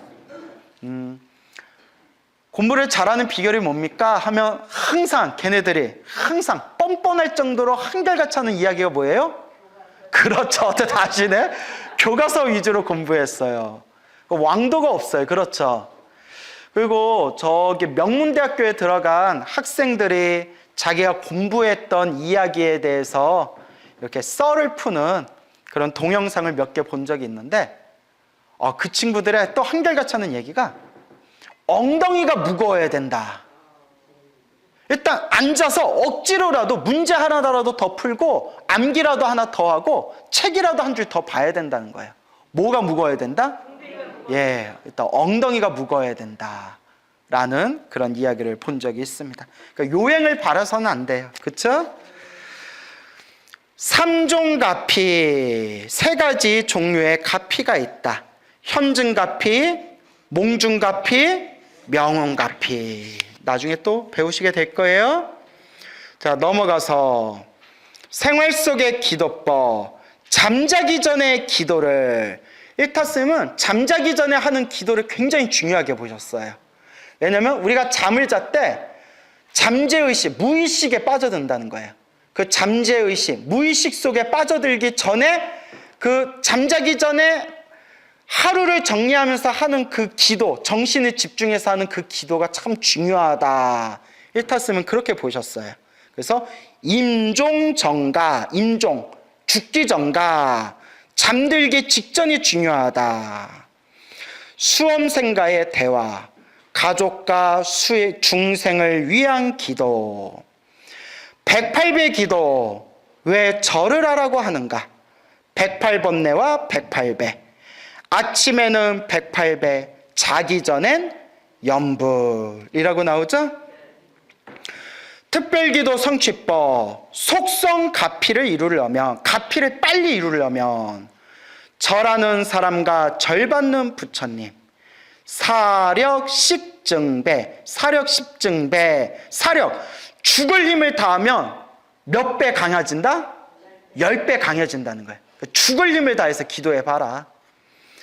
매일 3000배를 며칠 동안? 37일 동안. 37이면 며칠이에요? 21일. 예, 21일 동안 매일 3000배를 해보래요. 여러분 해본 적 있어요? 없어요? 없어요? 저 해봤을까요? 안 해봤을까요? 안 가르쳐주지. 3000배를 못하면 하루에 염불 3만 배를 한다는 마음으로, 예, 다 수많은 부처님을 향한 기도는 하나로 통합니다. 그러니까 무릎이 아픈 분들은 저는 절을 무리하지 말아라 라고 말씀을 많이 드려요. 왜냐하면 절을 잘못해가지고 무릎 상한 분들이 많거든요. 그러니까 뭐든지 지혜롭게 해야 돼요. 수행자의 기도. 기도로서 수행의 기틀을, 수행 중에 장애가 있을 때 기도의 극치는 무엇이다? 깨달음이다. 결국 여러분, 기도가 비는 거라고 했죠. 빌기자의 빌도자, 비는 거다. 부처님 도와주십시오. 저에게 힘을 주십시오. 부처님, 보살님, 빌고 빌고 비는 거지만, 저번 시간에 말씀드렸죠. 빌고 빌고 빌어서 빌다 보면 결국 어떻게 된다? 텅 비어진다. 결국 부처님 저에게 힘을 주세요. 저를 도와주세요 라고 빌고 빌던 그 마음이 나중에는 부처님 모든 중생을 괴로움에서 건져주세요 라는 마음으로 들어가게 되고, 모든 중생이 괴로움에서 벗어나기를 바라는 마음, 모든 중생이 다 함께 행복하기를 바라는 그 마음이 나중에는 결국 마음의 깨달음, 깨달음의 길로 나아가게 된다. 결국 기도의 핵심은, 기도의 목표는 바로 무엇이다? 예, 결국은 깨달음이에요. 결국 불교의 목표는 깨달음입니다. 하지만 나 혼자만의 깨달음이 아니라 모든 중생 다 함께 모하여지이다, 성불하여지이다. 이것이 바로 불교의 목표가 되겠습니다. 그래서 여러분 예불문 다 외우시죠? 예불문에 보면 원공법계 제중생 자타일시 성불도가 되겠습니다. 알겠죠? 수행자의 기도는 결국 깨달음으로 나아가게 된다. 그래서 영가천도 기도법 나오죠? 영가의 천도, 어느 학인 스님의 죽음, 자력의 천도, 타력의 천도. 영가와 통하는 것은 마음과 마음이라고 돼 있네요. 그죠? 예. 그 밑에 광명진언을 외우며 라고 돼 있죠? 예. 요 출판사 요 대표님께서 요걸 저희가 유튜브 강의에서 이 책을 교재로 쓰겠습니다 하니까 흔쾌하게 허락을 해주셨는데, 그분께서 이제 한 가지 당부의 말씀을 하셨는데, 여기에 광명진언을 외우며 라고 있죠? 요거는 당신이 요 생활 속의 기도법 뒤에다가 이렇게 덧붙인 거래요. 덧붙인 부분이고, 따로 요 부분을 확장시켜서 광명진언 기도법이라는 책을 또 냈대요. 그래서 요 부분은, 요 광명진언을 외우며 부분은 우리가 강의에서 빼놓겠습니다. 알겠죠? 예, 나중에 기회가 되면 광명진언 기도법이라는 책을 사서 보셔도 좋을 것 같아요. 자, 그렇게 해서 자 이제 본격적으로 한번 우리가 읽어볼까요? 13페이지. 사람의 한평생 가운데 마음먹은 대로 되는 일이란 지극히 적다. 나이가 들수록 여러분 이 구절이 마음에 참 와닿아요. 그죠? 사람의 한평생 가운데, 그러니까 우리 중생이 살아가는 인생이 마음먹은 대로 술술 풀리는 게 쉽다, 어렵다? 어려워요, 여러분. 그래서 우리 불교에서는 이런 말씀이 있죠. 내 인생이 원하는 대로 술술 내 인생이 풀리기를 바라는 마음이 세상에서 가장 큰 욕심이다. 세상에서 가장 큰 망상이다라는 말이 있어요. 이 세상의 모든 일이 술술 풀리기를 바라는 마음 자체가 바로 망상이에요. 인생은 우리가 중생으로 태어난 이 순간부터 그냥 내가 지은 업보대로 살아가는 거예요. 그래서 늘 여러분들께 귀가 따갑도록 드리는 말씀이 중생은 무엇대로 살아가더라? 다 복대로 살아가는 거예요. 부처님도 분명히 모든 중생들이 자기 복대로 살아간다. 경전에서 수없이 말씀하셨고, 수많은 큰 스님들께서도 다 중생들이 자기 복대로 살아간다 말씀을 하셨어요. 이 복이 참 중요합니다. 복 중에 최고의 복이 뭐라고 하죠? 사람으로 태어나기 어렵고 부처님 법을 만나기 어려웠고, 여러분들이 사람으로 태어나서 부처님 법을 만나서 우리가 그래도 이 자리에 이렇게 모여서 이 부처님 도량 안에서 부처님의 가르침을 공부할 수 있다는 것 자체가 그래도 무엇이 많은 사람들이다? 복이 많은 사람들이에요.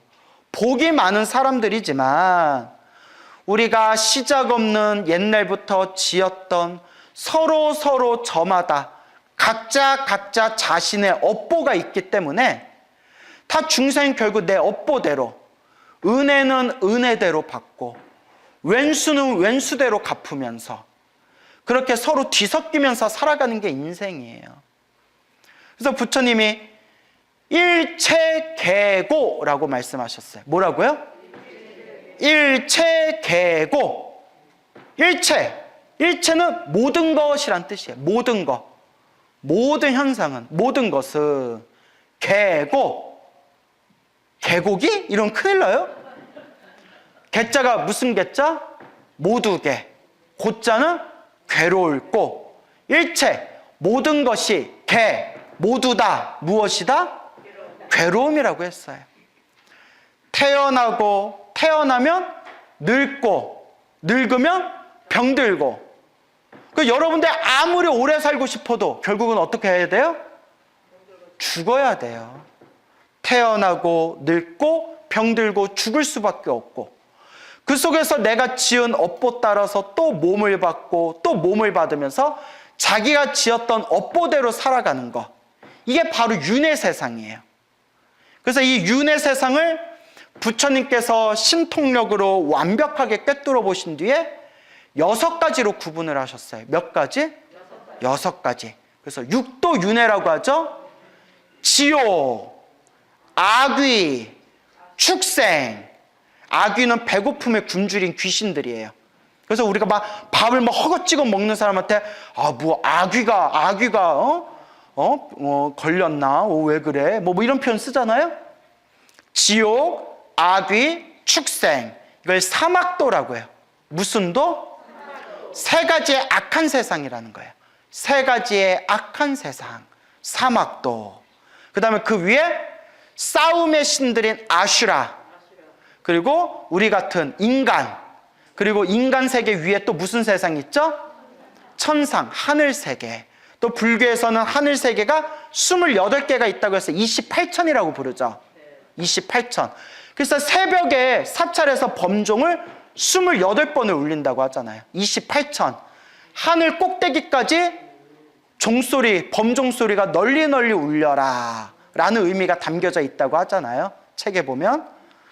그래서 지옥, 악귀, 축생, 아슈라, 인간, 천상, 6가지 세상을 내가 지은 업보대로 돌면서 자기 복대로 살아간다는 거예요. 그래서 불교에서는 하늘 세계에 태어나는 것도 궁극의 세계로 보질 않아요. 왜냐? 설사 복을 많이 지어서 하늘 세계에 태어났다 하더라도 영원한 세계가 아니다. 하늘 세계도 영원한 세계가 아니다. 하늘 세계에서 복을 다 누리고 난 뒤에, 복을 다 쓰고 난 뒤에 결국 밑으로 똑 떨어져야 돼요. 그래서 하늘 세계도 윤회에서 벗어난 세계가 아니에요. 근데 우리 한국 불자분들이 한 가지 많이 헷갈려 하시는 게 있는데, 극락세계라고 알죠? 아미타 부처님 극락세계는 하늘 세계에 들어가요, 안 들어가요? 그렇죠. 그래도 내가 참 열심히 노력을 한 것 같아요. 몇 년 전만 해도 들어가요, 안 들어가요 하면 들어가요 라고 대답했어요. 근데 제가 주구장창 아미타 부처님 극락세계는 하늘 세계에 들어가는 세계가 아닙니다. 윤회 세계가 아닙니다. 아미타 부처님 극락세계는 중생을 성불시키는 무슨 학교입니다? 성불학교입니다 라고 계속 법문하고 다니니까 사람들이 이제 좀 많이 인식이 바뀐 것 같아요. 극락세계는 성불학교입니다. 알겠죠? 극락세계는 성불학교고, 이렇게 복을 지어서 돌고 도는 천상세계하고 다른 세상이에요. 극락세계는 성불학교고, 우리가 흔히 말하는 육도윤회라고 했을 때 지옥, 악귀, 축생, 아슈라, 인간, 천상, 이 6가지 세상을 내가 지은 업보대로 돌고 돌면서 산대요. 근데 절에 다니시는 분들 중에서도 이 육도윤회, 윤회를 안 믿는 분들이 은근히 있더라고요. 제가 깜짝 놀랐어요. 왜 안 믿냐 했더니 과학적으로 안 맞대요. 그러면 부처님의 가르침을 과학으로서 우리가 어떻게 그걸 다 헤아릴 수 있겠어요? 어느 신도가 이런 질문을 하더라고요. 스님, 어떤 분 강의를 들었는데 자꾸 윤회가 없다는 식으로 얘기해서 헷갈려요 라고 하더라고요. 그래서 제가 뭐라고 했냐면, 깨달은 사람은 윤회가 없다.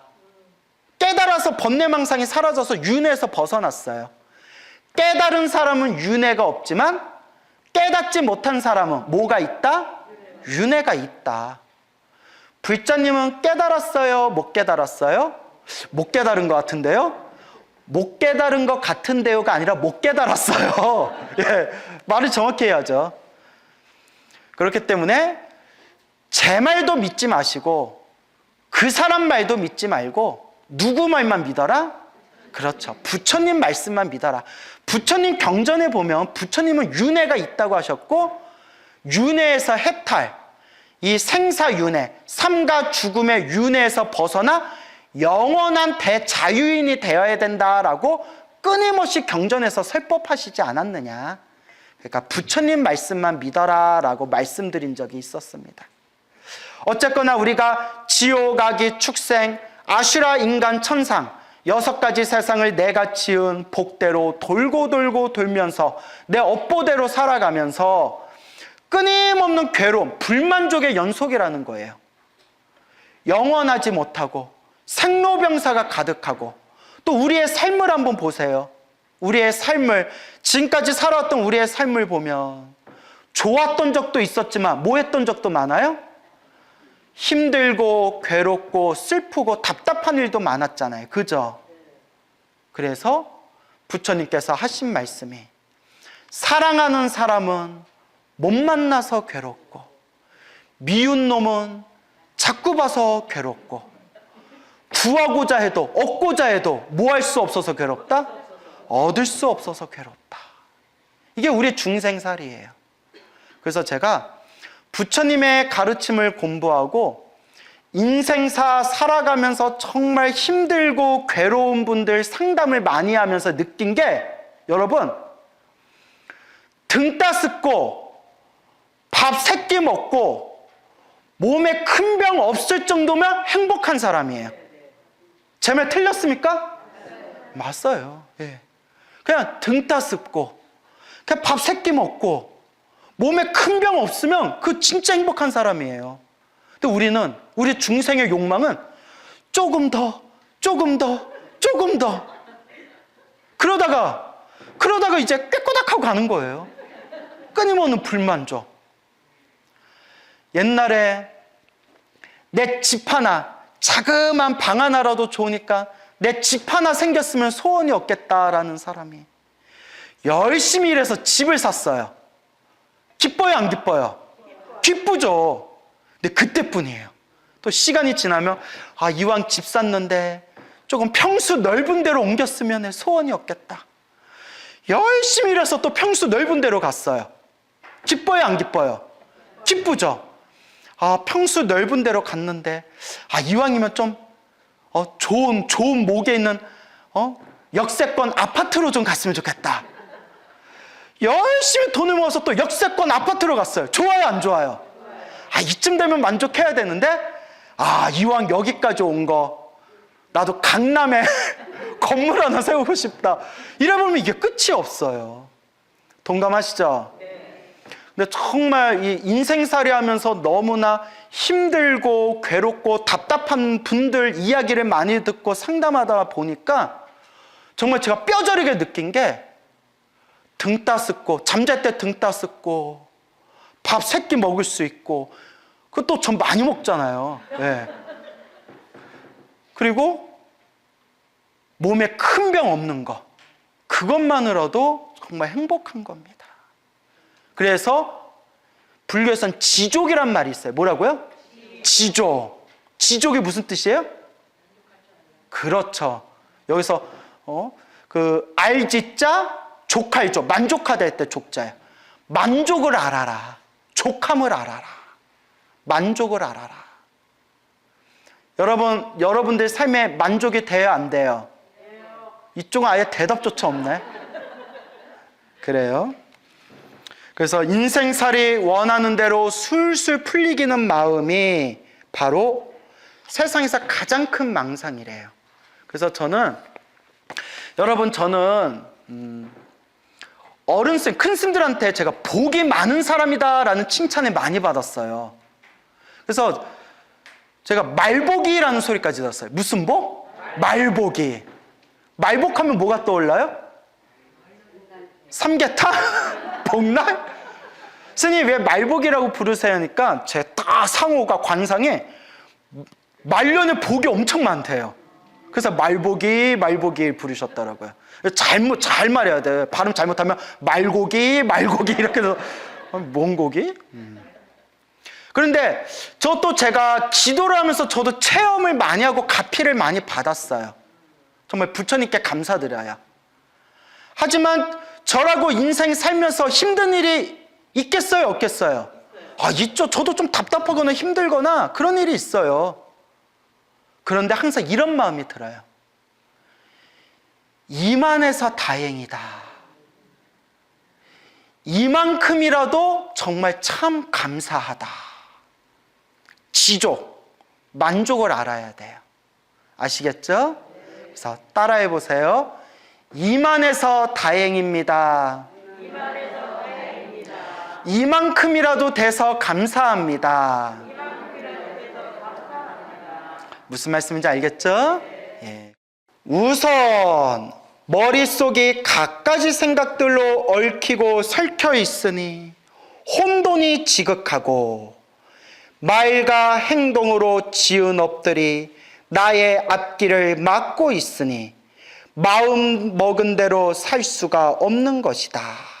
한마디로 번뇌와 망상 때문에, 이 번뇌와 망상 때문에 우리가 우리 마음 먹은 대로 살 수가 있다, 없다? 없어요. 내 마음의 주인공이 누구예요? 나예요. 내 마음의 주인공이 나예요. 내가 내 마음의 주인공이고 내가 내 마음의 주인인데 내가 내 마음을 마음대로 해요, 못해요? 못해요. 무엇 때문에? 번뇌와 망상. 뿐만이 아니다.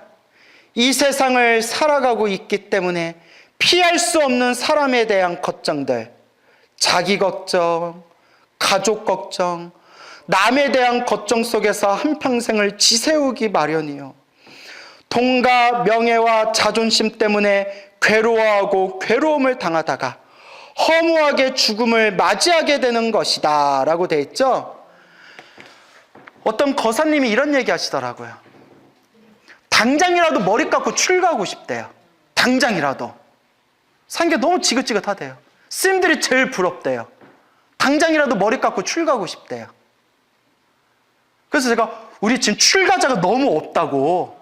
그러니까 절에 오세요. 대환영입니다 하니까 뭐라고 하실까요? 처자식 때문에. 내가 요 처자식만 없으면, 요 마누라하고 자식만 없으면 당장이라도 출가할 텐데, 당장이라도 출가할 텐데, 처자식 때문에. 그래서 저 아는 스님은 20대 초반부터 출가하려고 마음을 먹었대요. 20대부터. 20대 초중반부터 출가해야지 하다가 40이 다 돼서 출가하셨어요. 왜냐? 직장에 들어가서 어머니 평생 사실 수 있는 노후 자금 만들어드리고 출가했어요. 그 스님 계세요. 그 이름 되면 알만한 그런 좋은 대기업에 들어가서 10년 동안 정말 이제 월급 꼬박꼬박 모아가지고 어머니 이렇게 살 수 있게끔 노후 자금 만들어드리고 출가하셔서 못 본 지 오래됐는데 그 스님 어떻게 지내세요? 하니까 지금도 선방 다니면서 열심히 공부하신대요. 참 대단하시죠? 또 이런 케이스도 있어요. 40이 넘어서 출가하신 스님이 계셨는데 그 스님도 속가에서 온갖 일을 해가지고 돈을 모은 뒤에 어머니한테 드렸대요. 어머니, 엄마, 나 이제 머리 깎고 출가하면 더 이상 어머니 제가 보살펴 드릴 수 없어요. 요거 통장 아무도 주지 마세요. 오직 어머니만 가지고 있어야 돼요. 라고 맡겼는데 출가하고 몇 년 후에 들은 소식이 형제 자매들이, 형 동생들이 자기 엄마 이렇게 꼬셔가지고 걔가 출가할 때 좀 남겨놓은 거 있잖아요. 어머니 좀 빌려주세요 해놓고 그걸 가져가 버렸대요. 야, 실제로 들은 얘기예요. 그 스님이 얼마나 심란했겠어요. 이거는 자식이 아니라 왼수고 형제자매가 아니라 왼수예요. 그쵸? 그리고 그 스님 결국 환속하셨대요. 어머니 모신다고. 진짜 이게 뭐 소설 속에나 나올 얘기예요. 그죠? 참, 그 스님 참 좋은 분이었는데, 그 어른 스님이 이렇게 혀를 차면서, 머리 깎고 출가하면서 부처님 법 공부하기에는 인연이 부족했나 보다. 이렇게 말씀하시더라고요. 참 세상 별일 다 있어요. 여러분, 마지막 유산은 죽을 때까지 움켜쥐고 계세요. 알겠죠? 이게 뭔 얘기야? 말이야, 당나귀야? 갑자기 이상한 얘기가 됐어요? 남 걱정, 가족 걱정, 그러면서 또 한 생을 다 보내게 되는 거예요. 근데 우리 중생 삶이 그래요. 예전에 20대 때 만났던 어떤 젊은 친구가 있었는데 20대 때 저한테 뭐라고 했냐면 스님들은 너무 신기하대요. 자기는 죽었다 깨어나도 스님이 될 수 없대요. 왜? 라고 물어보니까 왜? 여자 없이 어떻게 살아요? 이러는 거예요. 여자 없이 어떻게 살아요? 연애도 하고 결혼도 해야지. 자기는 절대 스님 될 수 없다고 20대 때 그렇게 얘기했는데 40대 때 만났어요. 그 친구를. 뭐라고 했을까요? 스님이 제일 부러워요. 스님이 제일 부러워요. 나도 머리 깎고 스님 되고 싶어요. 이러더라고요. 참 중생마음 희한하죠. 중생마음 희한해. 그렇게 또 우리 영화나 드라마 보면 머리 한번 숙이고 한 발자국 양보하면 아무렇지도 않게 해결될 수 있었던 일들이 자기의 자존심, 교만, 자기의 그런 어떤 고집 때문에 걷잡을 수 없는 큰 사건과 사고가 되는 그런 드라마나 영화 있죠. 그게 다 나라는 생각, 내 것이라는 생각, 나에 대한 집착들. 그러한 번뇌와 망상, 탐욕과 성냄과 어리석음에 물들면서 구하고자 해도 구할 수 없고 얻고자 해도 얻을 수 없고 마음에 무언가 자꾸 조금만 더 갈증을 일으키면서 살아가고 있는 우리 중생들의 모습, 그게 바로 끊임없는 괴로움 속에서 스스로 자신의 마음을 스스로 어지럽히고 번뇌와 망상에 물들어서 살고 있는 이 윤회세상 중생들의 모습이 되는 겁니다. 이런 혼탁한 세상 속에서 그래도 부처님 말씀 한마디 한 구절이라도 공부하겠다. 부처님을 향해서 기도 한 번이라도 더 하고, 내가 내 공덕을 조금이라도 닦겠다, 내 마음을 조금이라도 닦겠다라고 그런 마음을 일으킬 수 있는 불자분들은 그래도 전생에 무엇이 있는 분들이구나? 착할선, 뿌리익은, 성근. 그래도 착한 뿌리가 있기 때문에 이번 생에 부처님 법을 만나서 마음 공부를 할 수 있는 것이다 라는 것을 우리가 꼭 명심해야 되겠습니다. 알겠죠? 예. 계속해서 읽어보겠습니다. 그렇다고 사람에 대한 애착과 모든 욕심을 남김없이 비우고 사는 것 또한 용이하지가 않다. 쉽지가 않다. 우리 머리로는 놓아버려야지 하면서도 잘 안 놓아지죠. 그 집착이라는 것. 그래서 우리가 흔히 하는 말이 있잖아요. 집착을 쉽게 우리가 끊고 놓아버릴 수 있다면 우린 벌써 다 부처님 됐다. 그렇죠? 근데 참 이게 끈적끈적해요. 참 어렵습니다. 왜 그러냐? 오랜 세월 동안 무엇인가를 추구하면서 살아온 버릇 때문에, 버릇, 이게 바로 업습이라고 해요. 뭐라고요? 예, 습관인데, 습관, 불교에서는 업습이라고 해요. 시작 없는 옛적부터 몸과 말과 생각이라는 세 가지 업, 몸으로 지은 업, 입으로 지은 업, 생각으로 지은 업에 습관이 딱 달라붙어 있기 때문에 비우기가 쉽다, 어렵다? 어려워요. 그래서 우리가 불교 공부를 하다 보면, 정말 공부 열심히 하다 보면 머리로는 내가 부처인 걸 알아요.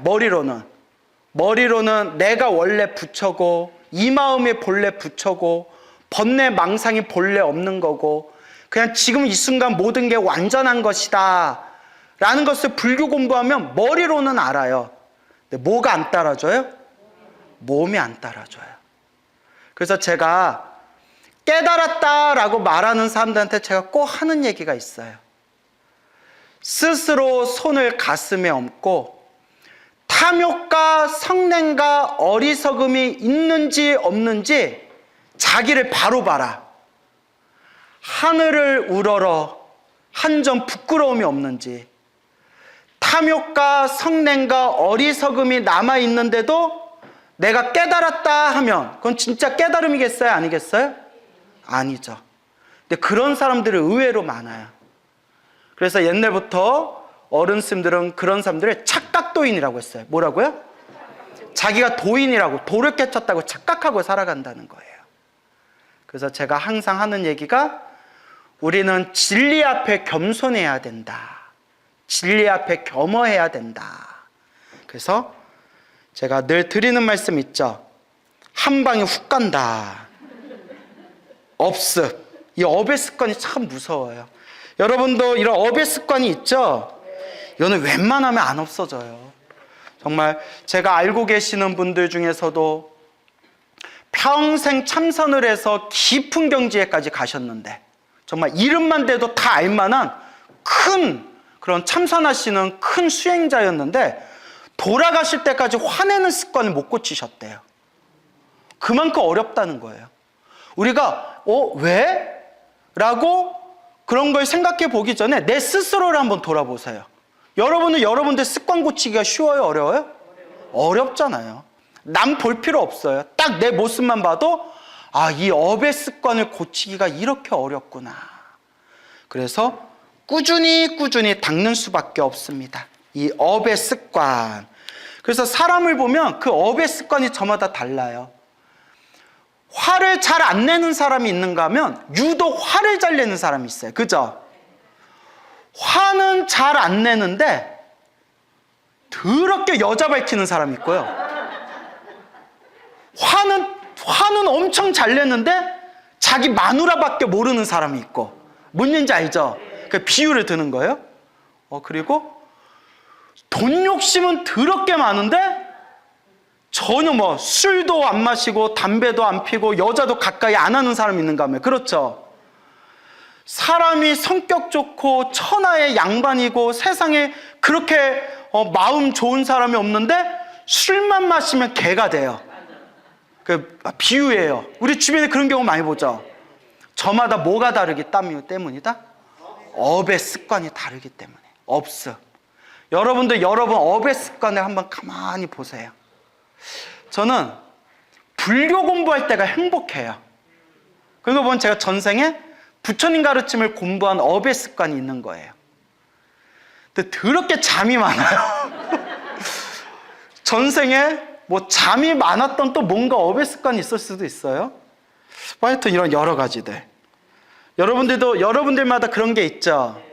예, 그걸 우리가 잘 닦아나가야 돼요. 쉽다, 어렵다? 어렵다. 그래서 어떻게 닦아야 된다? 꾸준히 닦아야 된다. 그렇다면 비우기가 쉽지 않을 때, 그리고 주위 사람의 도움으로도 나의 어려움을 해결할 수 없을 때에는 어떻게 해야 하는가? 비우기가 쉽지 않을 때, 그리고 힘들고 괴롭고 답답한 일이 생겨서 주위 사람의 도움으로도 이 어려움을 해결할 수 없을 때, 그때 어떻게 해야 되는가? 그냥 가만히 앉아 운명에 순응하며 살아야 하는가? 아니죠. 힘들고 괴롭고 답답할 때, 그때 우리가 의지할 분이 바로 누구시다? 부처님이시다. 그리고 그 부처님의 그 찬란한 그 에너지, 그 광명과 주파수를 하나로 맞추는 그 방법이 바로 무엇이다? 기도라는 거예요. 오히려 현재 당하고 있는 어려움을 기꺼이 받아들일 수 있다면 문제가 되지 않는다.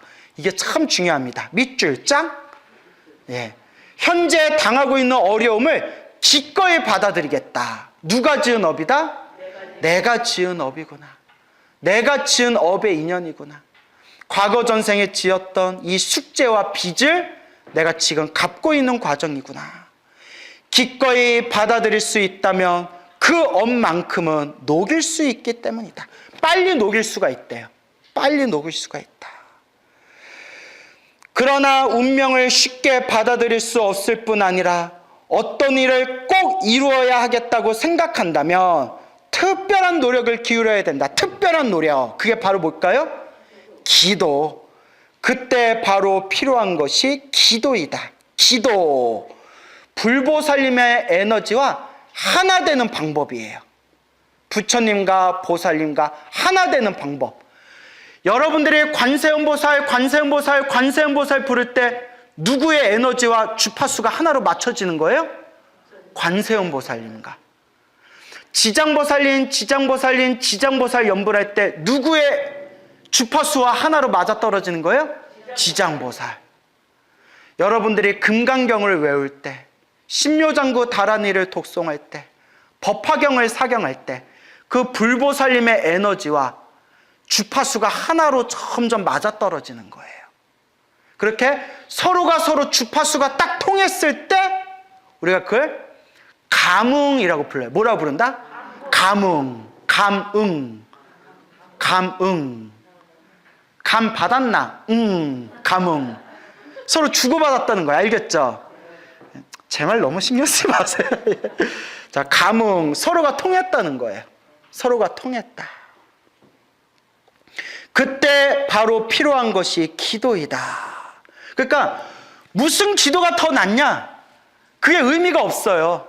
내가 간절하게 불보살님을 간절하게 생각하고 어떤 기도든 부처님을 향해서 간절하게 기도해서 내 간절한 마음의 에너지가 부처님의 에너지와 하나로 통했을 때 그때 바로 생생한 가피가 꽃을 피우게 되는 거예요.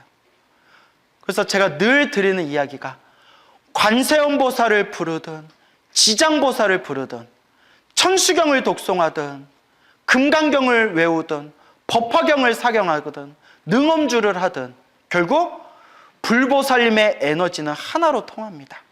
핵심은 간절함이에요. 간절함. 스님, 낮에 해야 좋을까요? 밤에 해야 좋을까요? 어느 시간에 해야 좋을까요? 낮에 하든 밤에 하든 아무 상관없어요. 뭐가 중요하다? 그렇죠. 간절함. 스님, 동쪽을 보고 할까요? 남쪽을 보고 할까요? 북쪽을 보고 할까요? 서쪽을 보고 할까요? 아무 상관없어요. 뭐가 중요해요? 간절함이 중요해요. 스님, 앉아서 기도할까요? 서서 기도할까요? 누워서 기도하면 안 되죠. 괜찮아요. 몸이 아픈 사람은 병실에서 침대에 누워서 기도해가지고 가피 받은 분도 있어요. 중요한 건 무엇이다? 간절함이 중요해요. 간절함.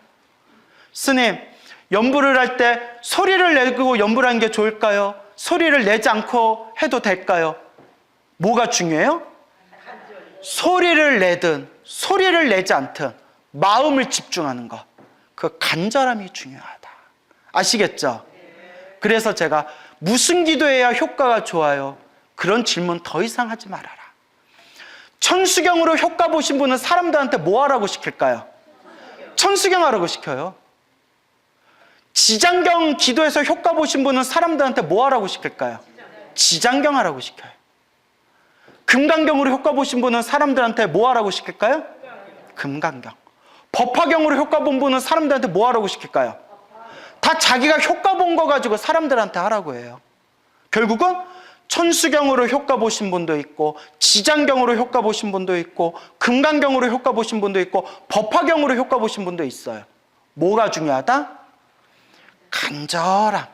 그 정성스럽고 간절하게 하나라도 불보살님을 향해서 간절하게 기도하면 그와 같은 생생한 가피를 스스로 맛보게 되리라 라는 것을 명심하시기 바랍니다. 알겠죠?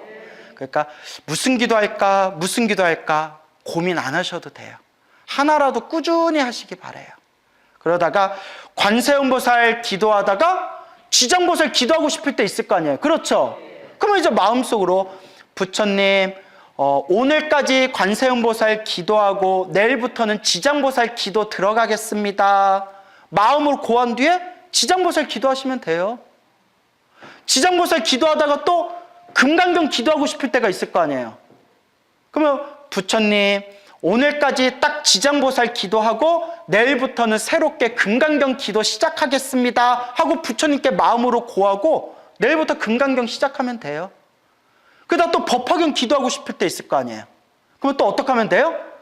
부처님 오늘까지 금강경 기도하고 내일부터 법화경 기도하겠습니다 라는 생각 들 거 아니에요. 그리고 또 다른 기도가 또 하고 싶을 때는 또 부처님 하면 부처님이 야 그만 좀 해라. 야 그만 좀 해. 이씨. 이렇게 부처님이 짜증 내시겠어요? 안 내시겠어요?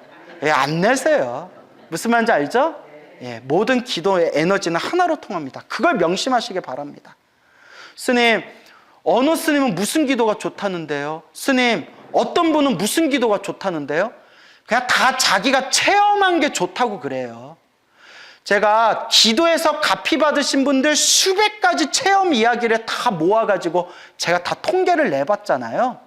결론이 자기가 기도에서 체험한 것을 사람들에게 많이 권하더라. 중요한 것은 어떤 기도를 하든 하나라도 간절히 열심히 하면 반드시 가피가 있더라. 저는 이제 그것을 발견한 겁니다. 자, 잘 그렇게 이해하시기 바랍니다. 알겠습니까? 부처님이나 큰 힘을 지닌 포살님께서 세운 행원력, 행원력. 행은 실천을 뜻해요. 실천. 원은 뭐뭐 하겠습니다 라는 마음의 발언, 마음의 맹세를 뜻해요. 그러니까 행원하면 마음의 맹세와 그 마음의 맹세를 실천하는 수행을 뜻해요. 행원력, 행원의 힘. 대표적인 게 보현행원이라고 있죠. 보현행원. 그 열의 10대 발언문 기억나시죠? 천수경 열의 10대 발언문. 열의 10대 발언문의 행원이에요. 원하영리 사막도 원하옵건대 제가 지옥아기 축생에 떨어지지 않기를 발언합니다. 이게 행원이에요. 원하속단 탐진치 원하옵건대 제가 빨리 탐욕과 성냄과 어리석음을 끊기를 원하옵니다. 이게 행원력이에요. 대표적인 게 사홍서원. 중생을 다 건지게 했습니다. 번뇌를 다 끊겠습니다. 법문을 다 배우겠습니다. 불도를 반드시 이루게 했습니다. 뭐뭐 하겠습니다 하면 그게 원이고요. 그 네 가지를 실천하기 위해서 노력하고 수행하는 걸 뭐라고 해요? 행이라고 하는 거예요. 그래서 행원이라고 부르는 거예요. 아시겠어요? 잘 모르는 것 같은데 나중에 시험을 봐야지. 고통받는 중생을 남김없이 구제하겠다. 이 세상의 모든 중생들이 괴로움에서 벗어나기를, 모든 중생이 다 함께 영원토록 행복하기를, 고통받는 중생을 남김없이 구제하겠다. 그 행원력에 의지하여, 이게 누구의 행원력이에요? 불보살님. 불보살님은 고통받는 중생을 남김없이 구제하겠다라는 원력을 세우셨기 때문에 그 불보살님을 간절하게 빌면 우리를 반드시 구제해 주신다는 거예요. 그러니까 관세음보살 보문품에서 뭐라고 했어요? 고통에 빠진 중생이 일심으로 관세음보살을 부르면 반드시 그 괴로움에서 구제하리라. 보문품에 나오죠. 지장경에도 나오죠. 약사경에도 나오죠. 수없는 경전에 불보살님을 간절하게 부르면 모든 중생을 고통에서 구제하겠다라는 불보살님의 그 행원력, 발원이라고도 하고 서원이라고도 하고 그 힘에 의해서 우리 중생들을 반드시 도와주신다는 거예요. 그게 불교에서 말하는 기도의 힘이에요. 왜냐? 불보살님이 우리 중생들과 약속하셨다. 모든 중생들을 괴로움에서 구제하겠다라고 불보살님이 맹세하셨기 때문에 간절하게 불보살님을 부르면 그 가피를 받을 수 있다라는 겁니다. 그럼 어떤 분이 이런 질문을 할 수가 있죠? 스님, 저도 정말 간절하게 기도했는데 제가 원하는 바를 이루지 못했어요. 불보살님께서 저한테는 관심이 없나 봐요. 아무런 그런 가피도 없고 무관심이에요. 기도 열심히 했는데 아무 일도 일어나지 않았어요. 오히려 기도 열심히 했는데 더 안 좋은 일이 일어났어요. 라는 생각 들 때 있죠. 그래서 제가 이걸 정리해서 이렇게 말씀드렸죠. 첫째, 복이 많은 사람은 기도를 조금만 해도 효과를 빨리 본다. 복이 없는 사람, 업장이 두꺼운 사람들은 기도를 많이 해도 효과가 더디게 일어난다. 비유를 들자면 항아리에 물이 가득 차 있으면 물방울이 몇 번만 떨어져도 어떻게 돼요? 물이 금방 넘치죠. 항아리에 물이 텅 비어 있을 때는 물방울이 뚝뚝 떨어져도 어떻게 돼요? 오랫동안 차고 차야 항아리에 물이 가득 차겠죠. 그와 같아요. 내가 복이 많은 사람, 복의 그릇이 아주 그 복이 많은 사람은 기도를 조금만 해도 금방 그 복이 넘치는 거예요. 그러니까 효과를 빨리 봐요. 하지만 박복하게 살고 지어놓은 복이 없고 한 사람들은 내 복의 그릇에 기도를 많이 해도 그게 찰 때까지, 내 복의 그릇에 복이 찰 때까지 시간이 얼마큼 걸린다? 오래 걸리는 거예요. 그 다음에 또 두 번째 비유인데, 여러분, 작은 얼음을 햇볕 밑에다가 두면 녹는데 시간이 빨리 걸리겠어요? 늦게 걸리겠어요? 녹는데 시간이 빨리 녹겠죠? 작은 얼음은 금방 녹아서 사라져요. 언제 녹았지? 이렇게 되잖아요. 대딱 큰 얼음 덩어리는 햇볕 땡볕 아래 놔도 그냥 다 물이 돼서 녹을 때까지 시간이 오래 걸리겠어요? 빨리 걸리겠어요? 오래 걸리죠. 우리 업장도 그거 같다는 거예요. 얼음과 같아서 업보의 두께가 얇은 사람들은 기도를 조금만 해도 업장 소멸이 빨리빨리 된다는 거예요. 하지만 업장이 두꺼운 사람들은 햇볕을 오래 받아야 그 얼음이 다 녹아서 사라지듯이 내 두꺼운 업보를 완전히 녹이는 데에는 기도하면서 시간이 어떻게 걸린다? 오래 걸린다는 거예요. 납득이 되십니까? 꾸준히 하는 수밖에 없어요. 스님, 저는 기도를 많이 했는데도 효과가 없어요. 아니에요. 지금 복의 그릇에 복의 물방울을 채우고 있는 과정이고, 내 두꺼운 업보, 두꺼운 얼음과 같은 내 업보를 지금 녹이고 있는 과정이에요. 꾸준히 하는 수밖에 없어요. 그리고 스님, 기도를 열심히 했는데 오히려 힘들고 괴롭고 답답한 일이 생겼어요. 제가 늘 말씀드리죠. 시작 없는 옛적부터 지었던 내 큰 업보가 기도하면서 크게 받을 걸 어떻게 받고 있는 거다? 작게 받고 있는 거다. 부처님의 기도 갚이는 분명히 있습니다. 하지만 빨리 받냐, 늦게 받냐, 혹은 크게 받을 걸 작게 받고 있느냐, 작게 받을 걸 흔적도 없이 흘려버리느냐, 이거는 결국 이것조차도 내가 지은 업의 인연이에요. 그러니 여러분, 평생 절에 다니고 기도하고 연불 했는데도 사는 게 힘들고 괴롭고 답답한 일들이 자꾸 생기는 사람들은 얼마나 오래 닦아야 되겠어요? 얼마나 오래 닦아야 되겠어요? 제 아시는 스님이 있어요. 그분의 개인 신상이니까 법명은 안 될게요. 친하게 지내는 스님인데, 그 스님도 사회에서 산전수전을 많이 겪은 것 같더라고요. 당신 사회생활한 이야기 해주니까 산전수전 많이 겪었고 30안팎에 출가했어요. 30안팎에. 사회생활 좀 몇 년 하다가 30안팎에 출가했는데 기도를 열심히 했어요.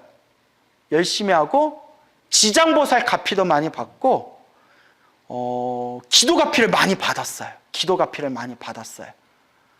기도가피를 많이 받았고, 또 재미난 이야기가, 그 스님도 기도가피를 빨리 받는 편이에요. 그 스님이 어떤 일이 있었냐면, 친하게 지내는 어느 청년이 있었대요. 청년이, 스님, 저 무슨 자격증 시험을 봐야 되는데 저를 위해서 기도해 주세요 라고 했대요.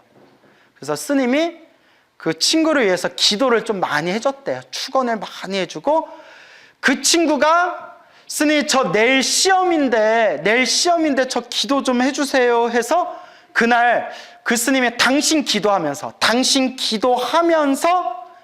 그 친구 시험 잘 되게 해주세요, 잘 붙게 해주세요 라고 또 그렇게 기도를 했대요.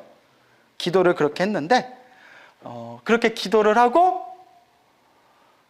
며칠 후에 그 청년한테, 자격증 시험 보는 청년한테 전화가 왔대요. 스님, 잠이 안 와서, 그날 시험 전날에 잠이 안 와서 뒤적거리고 있었는데 깜빡 새벽에 잠이 들었어요. 잠이 들었는데 웬 할아버지가 나타나서 책을 하나 휙 던져주는 거예요. 책을 하나 휙 던져줘서 책을 딱 받아서 그 책의 문제집을 이렇게 봤대요. 책의 문제집을 딱 보고 잠에서 딱 깼는데 느낌이 너무 이상해가지고 그날 책 한 번 더 보자 해가지고 문제집을 꺼내서 꿈에서 봤던 문제들을 이렇게 보면서, 꿈에서 봤던 문제들 비교하면서 이렇게 중요하다고 생각된 걸 보고 그날 아침 일찍 시험장에 가서 자격증 시험을 보는데 눈치채셨죠? 그날 꿈에서 본 문제가 다 나왔대요.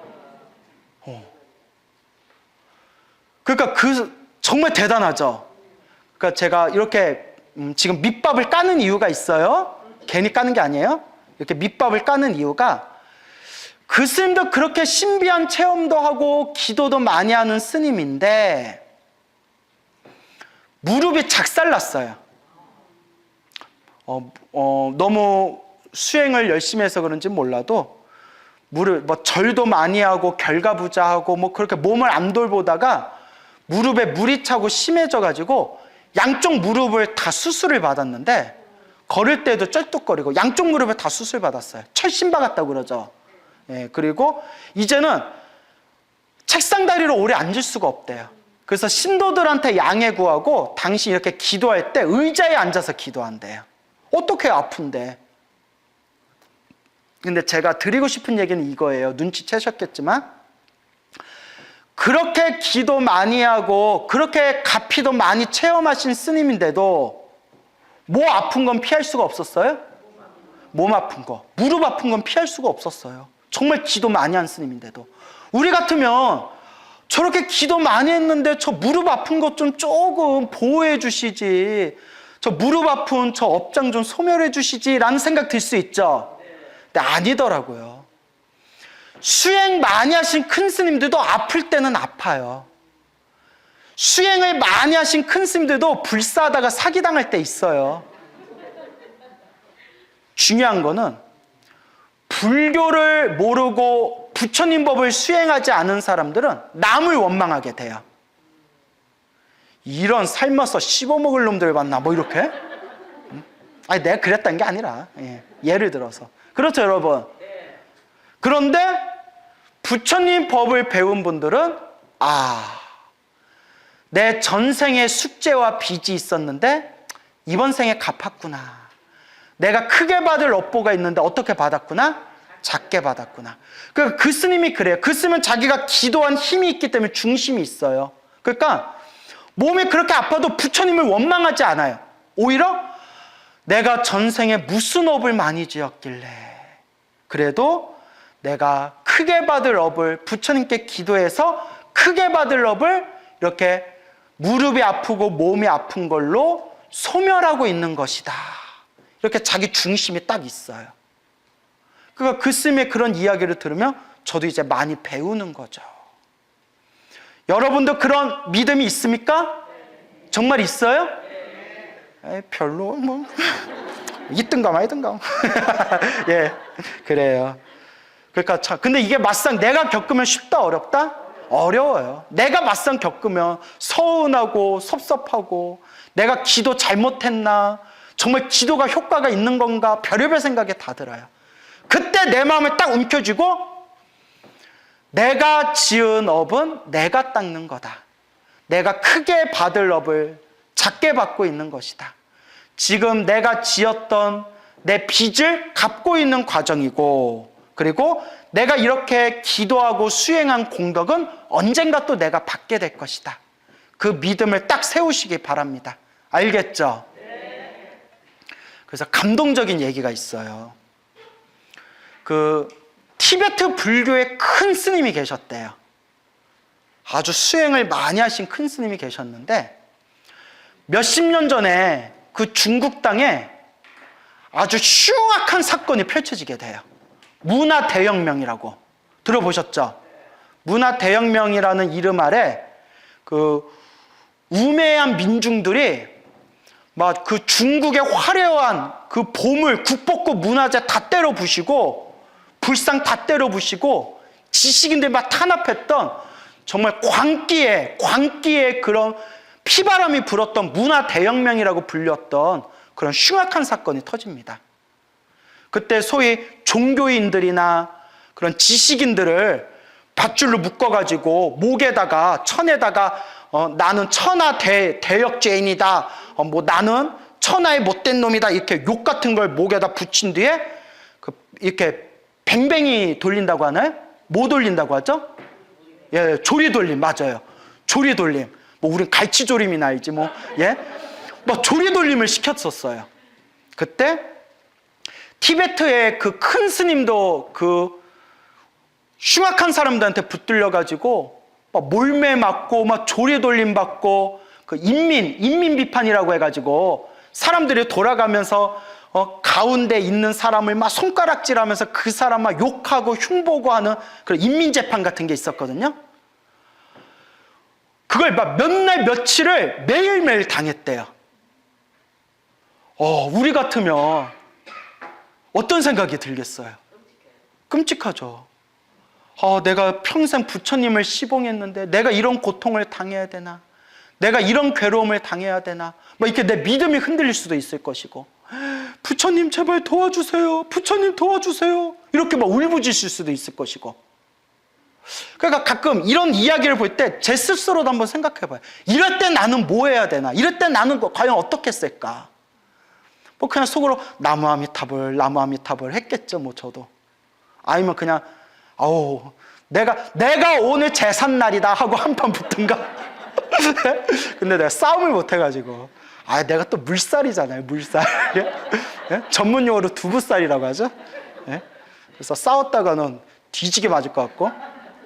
그런데 그 티베트 큰 스님께서 그런 조리돌림을 받고 수많은 사람들의 얼굴에다 침을 뱉고 손가락질하고 욕을 하고 있을 때 마음으로 부처님의 진언을 외우면서 거룩하신 세존이시여, 수없는 과거 전생에 제가 지었던 업보를 제가 지금 받고 있는 겁니다.